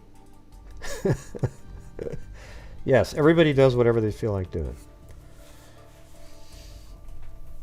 Planet Zulium. I was thinking of, you made me think of Zulima Pastines. So come in and explain to me how it's not Richard Allen at this point. Tell me why you think the girls didn't cross the creek. Tell me why you think the video is fake and they put a fake person on the video. Tell me why you think it's a fake image of Abby on the bridge, everybody. Go ahead. I'm sure they'll have some really interesting, neato, cool stuff to say instead of hiding behind your keyboard and just typing in bullshit on the internet. Yeah. And I don't hide behind anything. You see my face on every show. In fact, I'm right here. Look. Oh shit, I'm in prison. That's where Cindy was going to put me anyways.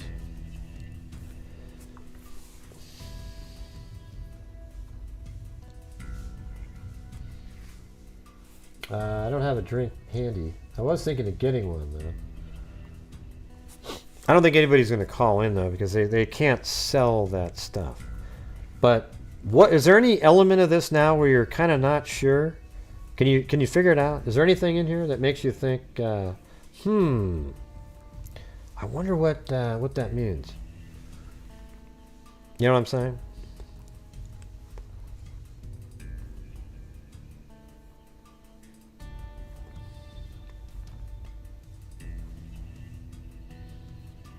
You didn't seem to think. Yeah, come in and what element in here makes you still wonder? Yes, ma'am, Zozo. I'll quit being. I wasn't being an ass. It's just like, come on, you guys. I've talked about the same thing so many freaking times. It's just weird. Did you hear what it said? Oh yeah. Do I need to type that one in? Where is it? Did you hear what I said? Right there. Did you hear what I said? There's mosquitoes the size of bald eagles in that dadgum swamp. Oh, you don't have it. Hold on.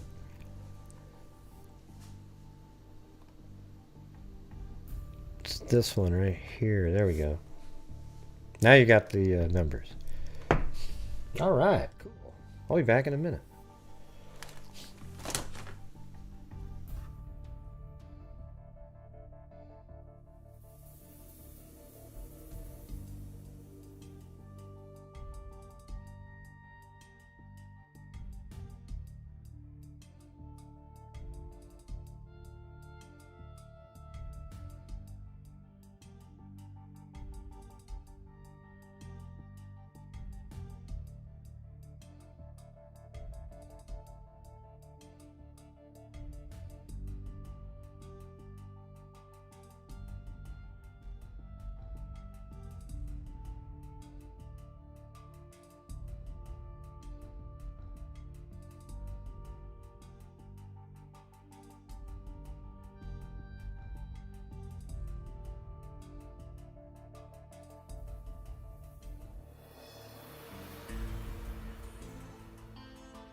All right. Mark's drunk. Anyways, anybody have any questions, I guess? There's no, nobody's going to call in because they can't sell bullshit. But they love a YouTuber that'll just tell you something without it really proving anything. Like, anyway, let's see. The guy whose channel's name rhymes with Mop Facts. Okay, the channel that rhymes with that is a complete joke. Okay, I don't give a shit what he ever did in his last life or whatever. He's out there telling people that the image of Abby's fake. There's something that's just not right with it. There's something off. What an embarrassment.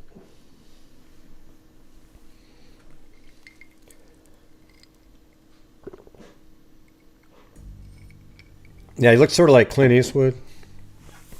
That's about it. Well, he won't be able to call in. You know what he said on his show? He said, "Oh yeah, there's this video. I mean, this image isn't real. I'm not going to go into why it isn't, but yeah, something's weird about it. Yeah, I'm not going to go into it though. You ever seen me do that? Have you ever seen me tell you something about an image and just go, I'm not going to tell you why, but hell no. I go through the whole thing and prove it to you."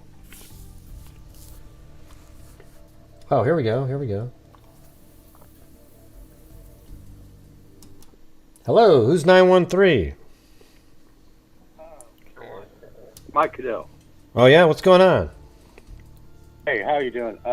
Great show tonight. It helped Hey. seal up all the loose ends about this case that's dragged on for so many years. Mhm. However, I have a couple questions. Oh, we got a however, or a but. Yeah, what is it? I just wanted to ask you some questions. Okay. Yeah. All right, thank you.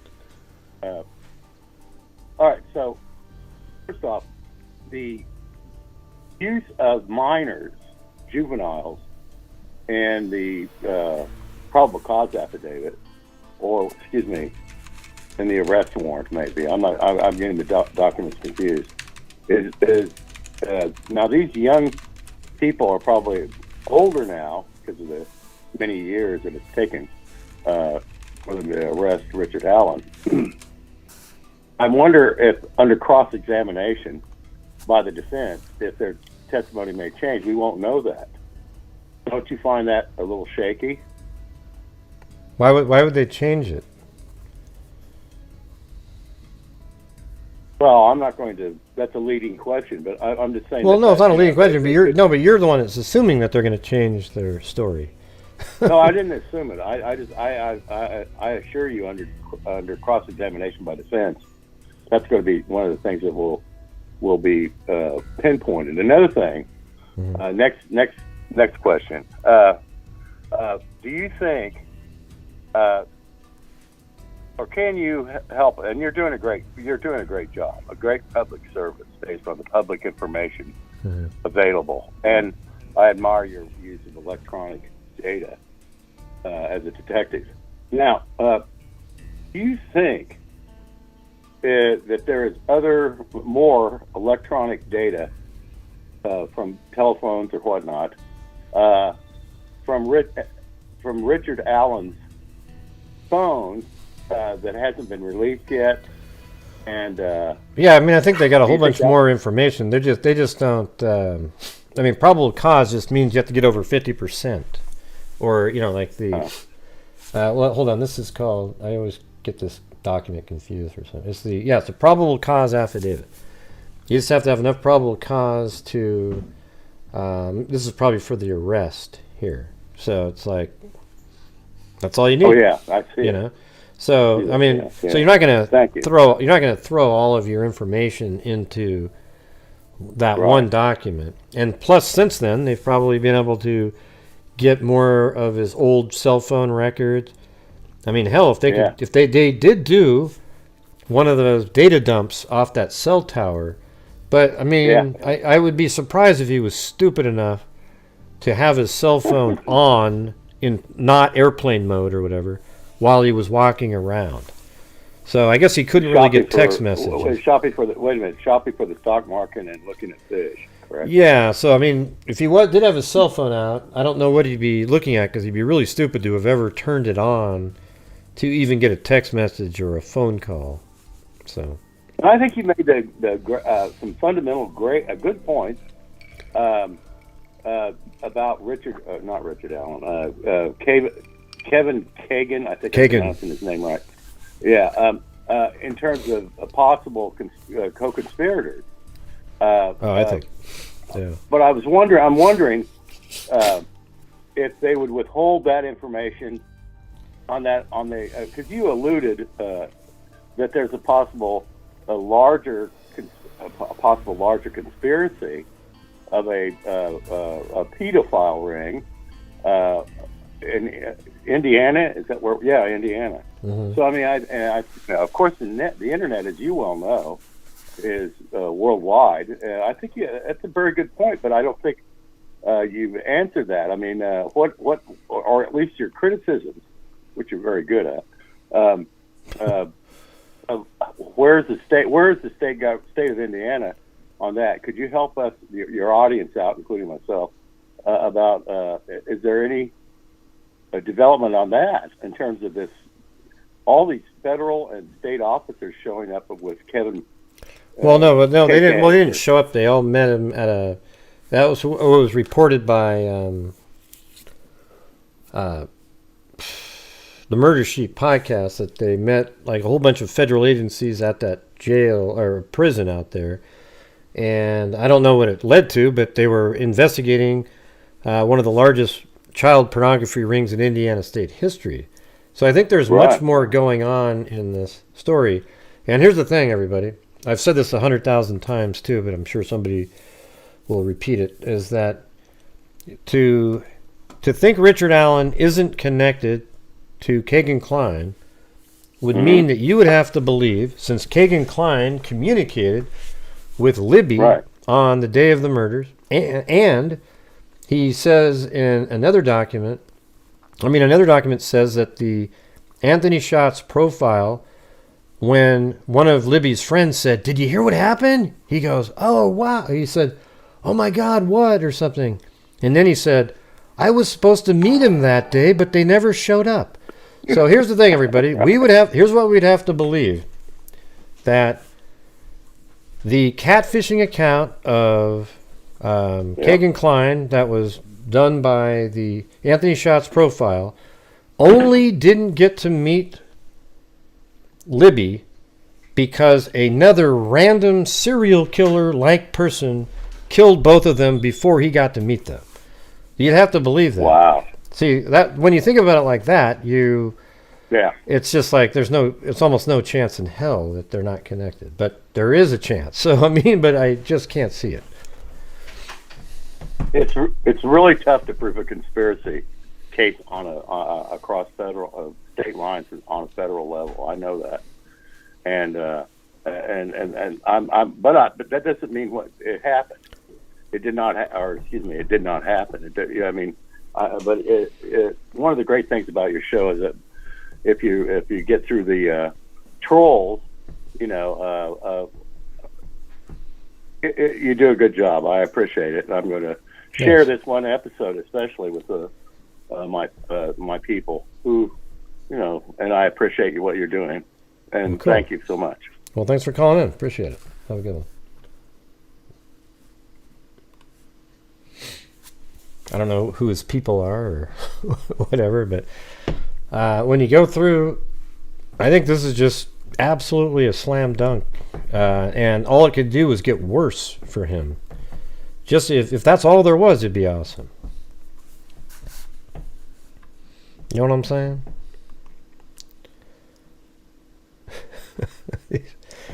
Oh, this is crazy. Oops.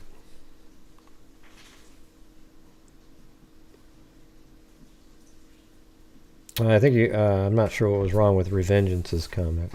I think you accidentally hit the wrong one. Well, there's no other callers, but hey, we had one. That's pretty good. Is there anybody in here now that's still kind of wishy-washy? They're just not sure. It didn't make sense to them what we were saying. I went through the whole story tonight from start to finish with the key moments. I didn't show the first press conference. You can always go out and watch it, but I told you what the main elements were. And that was it, man. I'm sure you're not, Zozo. I'm sure you're just absolutely got it nailed. Don't be an ass, okay? Jesus. I think they would solve this a lot earlier if they are connected. No. So you don't think they're connected, Nathan, man? So somehow the catfishing account didn't get to meet the girls only because a random killer killed them? The reason Richard Allen was just an unknown person, and Kegan Kline is somebody they've been working on for years, where he finally cut a deal. Even though they say he didn't, he pled guilty, and he's going to get sentenced. And I think in that sentencing is when we'll realize that, there was something going on behind the scenes that just couldn't be made public to maintain the, like integrity or safety for himself, maybe even in prison or something. He wouldn't want the other people that were been arrested already, to think he had something to do with it.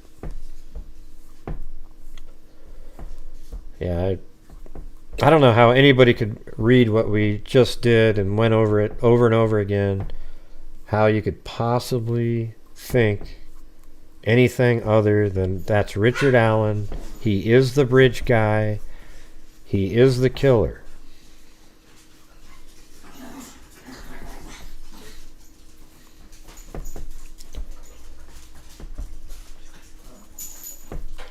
Well, no, it's not. It's not at all, Shade King. You just don't understand the situation. I can just tell by your writing there. So the idea of the girls being set up to meet Anthony Schatz and Richard Allen going instead is a bit iffy. No, it's not. Richard Allen is the lure, just like they're not even real people anyways. So they go to the park, and now you send somebody else in there, and they're going to be looking for him. They're still going to hang out at the park, and then the killer comes in. And the Anthony Schatz profile is just a lure. It has nothing to do with anything. It's just like the same, you know what it is? Just like online, when people, that's exactly what they do, as a matter of fact. Just like on regular life, you have these people, predators, that come up with these profiles, and girls think they're meeting them. Then they meet them in a store, and they're 50-something years old, and the person is young. Come on, Jesus.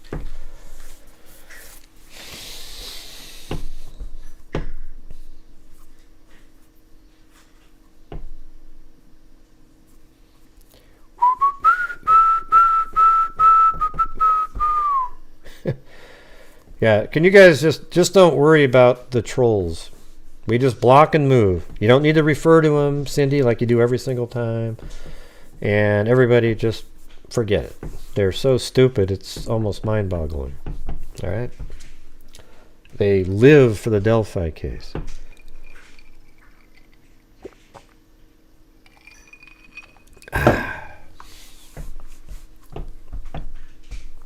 Oh, did you really? That's crazy.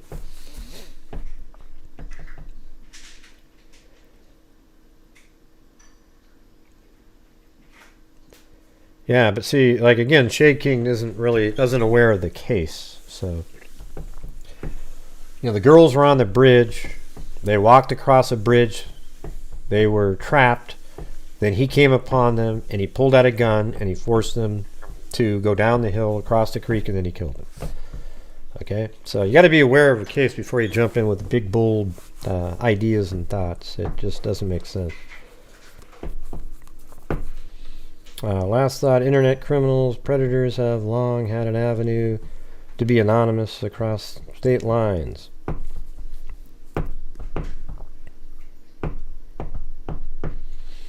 Oh, by the way, Cindy, the two episodes tomorrow on the Jodi Arias is like 6 hours. It's a long one. She just keeps rambling and rambling and rambling. But they kind of mix it up because they bring another witness on for a few minutes, but she still kind of isn't being able to be crossed yet, even though she got off the stand. I don't know how that works. And then she goes back on it again. I hope they televise it. For sure.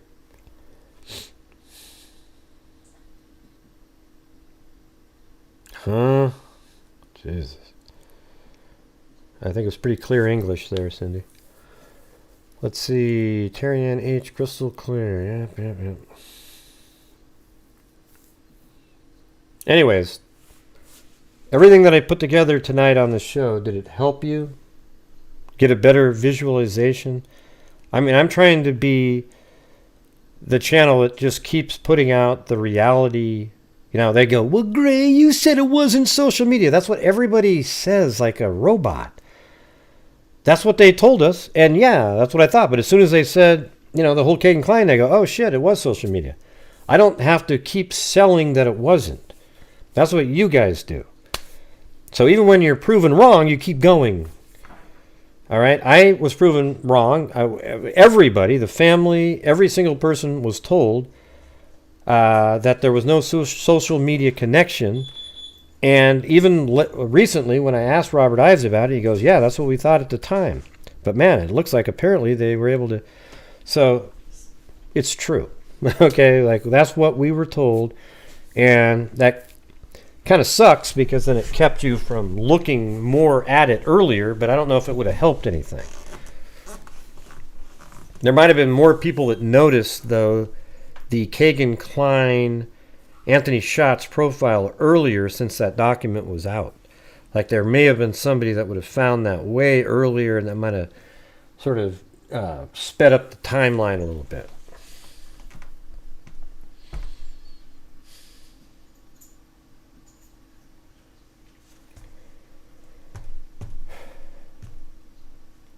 Yeah. Anyways, how about I'll give away some memberships again tonight. I haven't been able to. I've been so busy I couldn't write everybody down.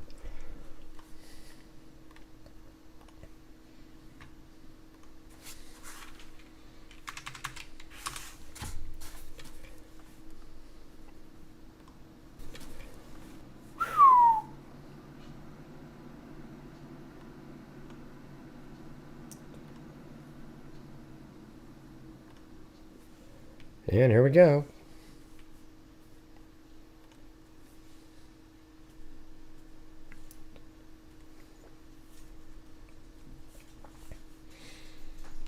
And here we go. That's what the generosity of the freaks allow me to give away 5 memberships. And here we go. I thought you were already a member, Michelle Mudd.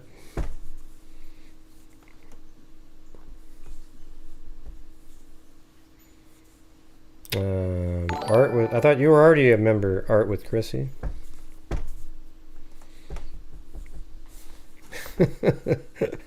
Yeah, I like how the gifting outs people. It's hilarious. They're hiding in the background and they get popped out in the.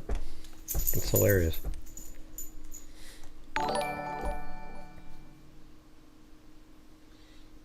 Mm-hmm.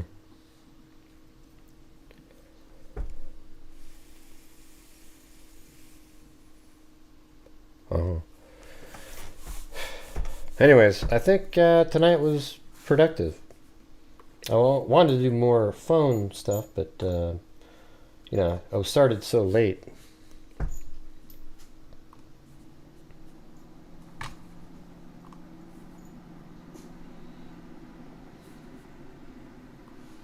I just think this is just absolutely, it's so incredible. Especially when he later says he was standing on platform 1, right where Sue sees him. And that therefore he is the guy that she walked away from. And then Libby and Abby walked past him, and I think he went sort of over here. Then they went on the bridge, because he's not in the long shot of the image of the full bridge that Libby takes, and he is not in the image of Abby either. So that means at that point he's kind of like back in here somewhere, just can't see him in the picture. Then he waits and he can see that they're out on the bridge. Then he starts coming. Then they start hustling because they didn't want to have to cross him on the bridge.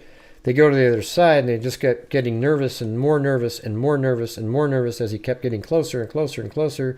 Then Libby turns on her camera and he's sort of hustling up behind Abby and comes up closer and closer. Then Abby gets off the end of the bridge, gets behind Libby, and he's just almost off, and he says, guys. And then he pulls out a gun down the hill. They're forced to go down the hill right there, cross the creek. He kills them over here.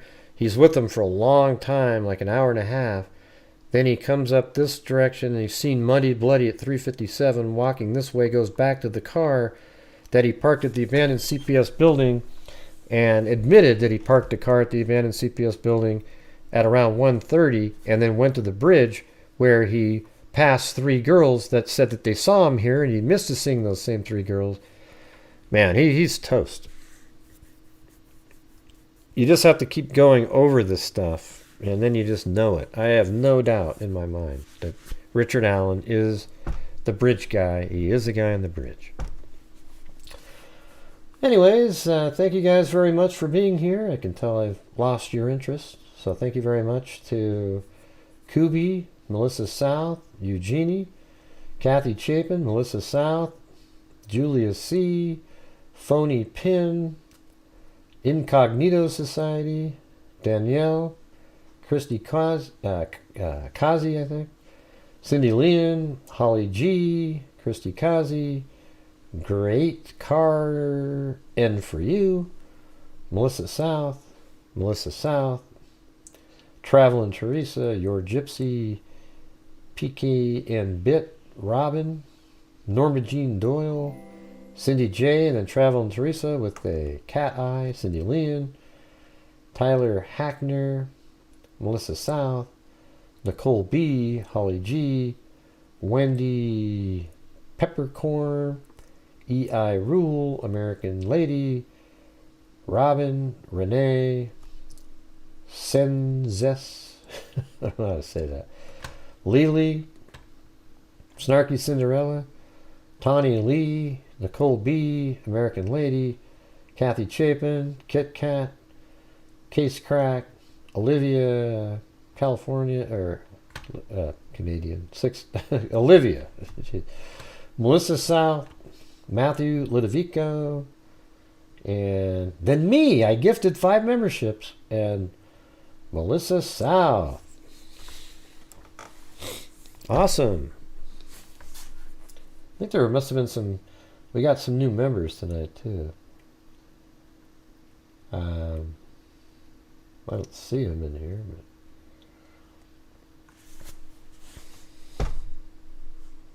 but thank you guys very much for being here and supporting the channel. Got past the goal.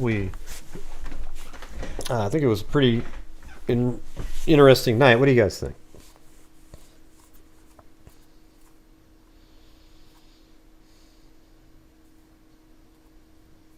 I'm not doing phone calls right now.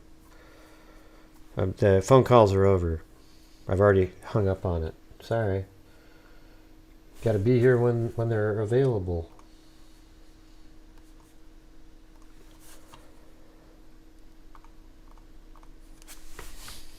Jesus, weren't you paying attention when I said? Okay, everybody, thank you for being here. We'll see you guys tomorrow. Well, I'm going to be golfing tomorrow, but I'll play the Jody area 6 hours. There'll still be a goal in there, but maybe I won't make it as high. But it is 6 hours a show. I'm still editing it right now, so we'll see how it goes. But 6 hours. I'm going to start it playing. It'll have a timer, and if somehow the audio shifts drivers, I won't be able to fix it. So I apologize for that in advance, but I won't be able to fix that because I'm not there. It's just one of those things, you know. I don't. Ron Logan's not the killer, man. Yeah. Ron Logan might be part of the pedophile, sex, the Dropbox or something, and maybe there was some other association, but Ron Logan is not the guy on the bridge. Okay, I think everybody knows that. That's got a rational mind. So, all right, everybody, thank you very much for being here, and I'll probably see you for part of the tomorrow when I get it started. You won't see me, though, because that computer doesn't have a camera on it.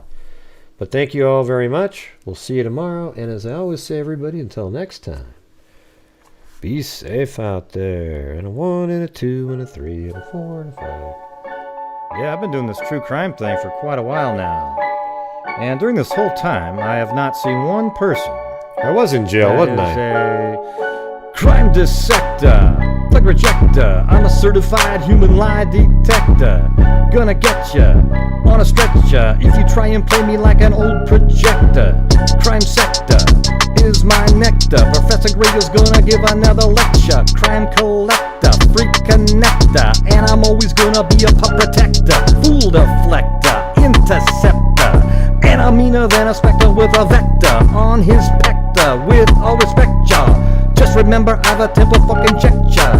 I have no agenda, I'm no pretender, and I'll serve it to you straight without the blender. And in the end, I'm gonna send ya on a mission to reveal the true offender. Yeah, so I'll just get right back to work. All right, everybody? Talk to you later. Yeah, you don't hear anybody put him in the clear, but nobody ever put him in the not clear. There was absolutely perfect explanations why law enforcement, they just kept selling stuff really vaguely in that document so that they could search Ron Logan's property because they wanted to.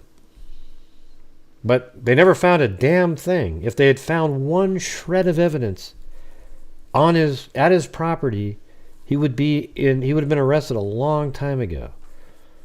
So anyway, see you later. I'm not interested. Not see Mike. Just not interested. All right. So have a good evening and be safe out there.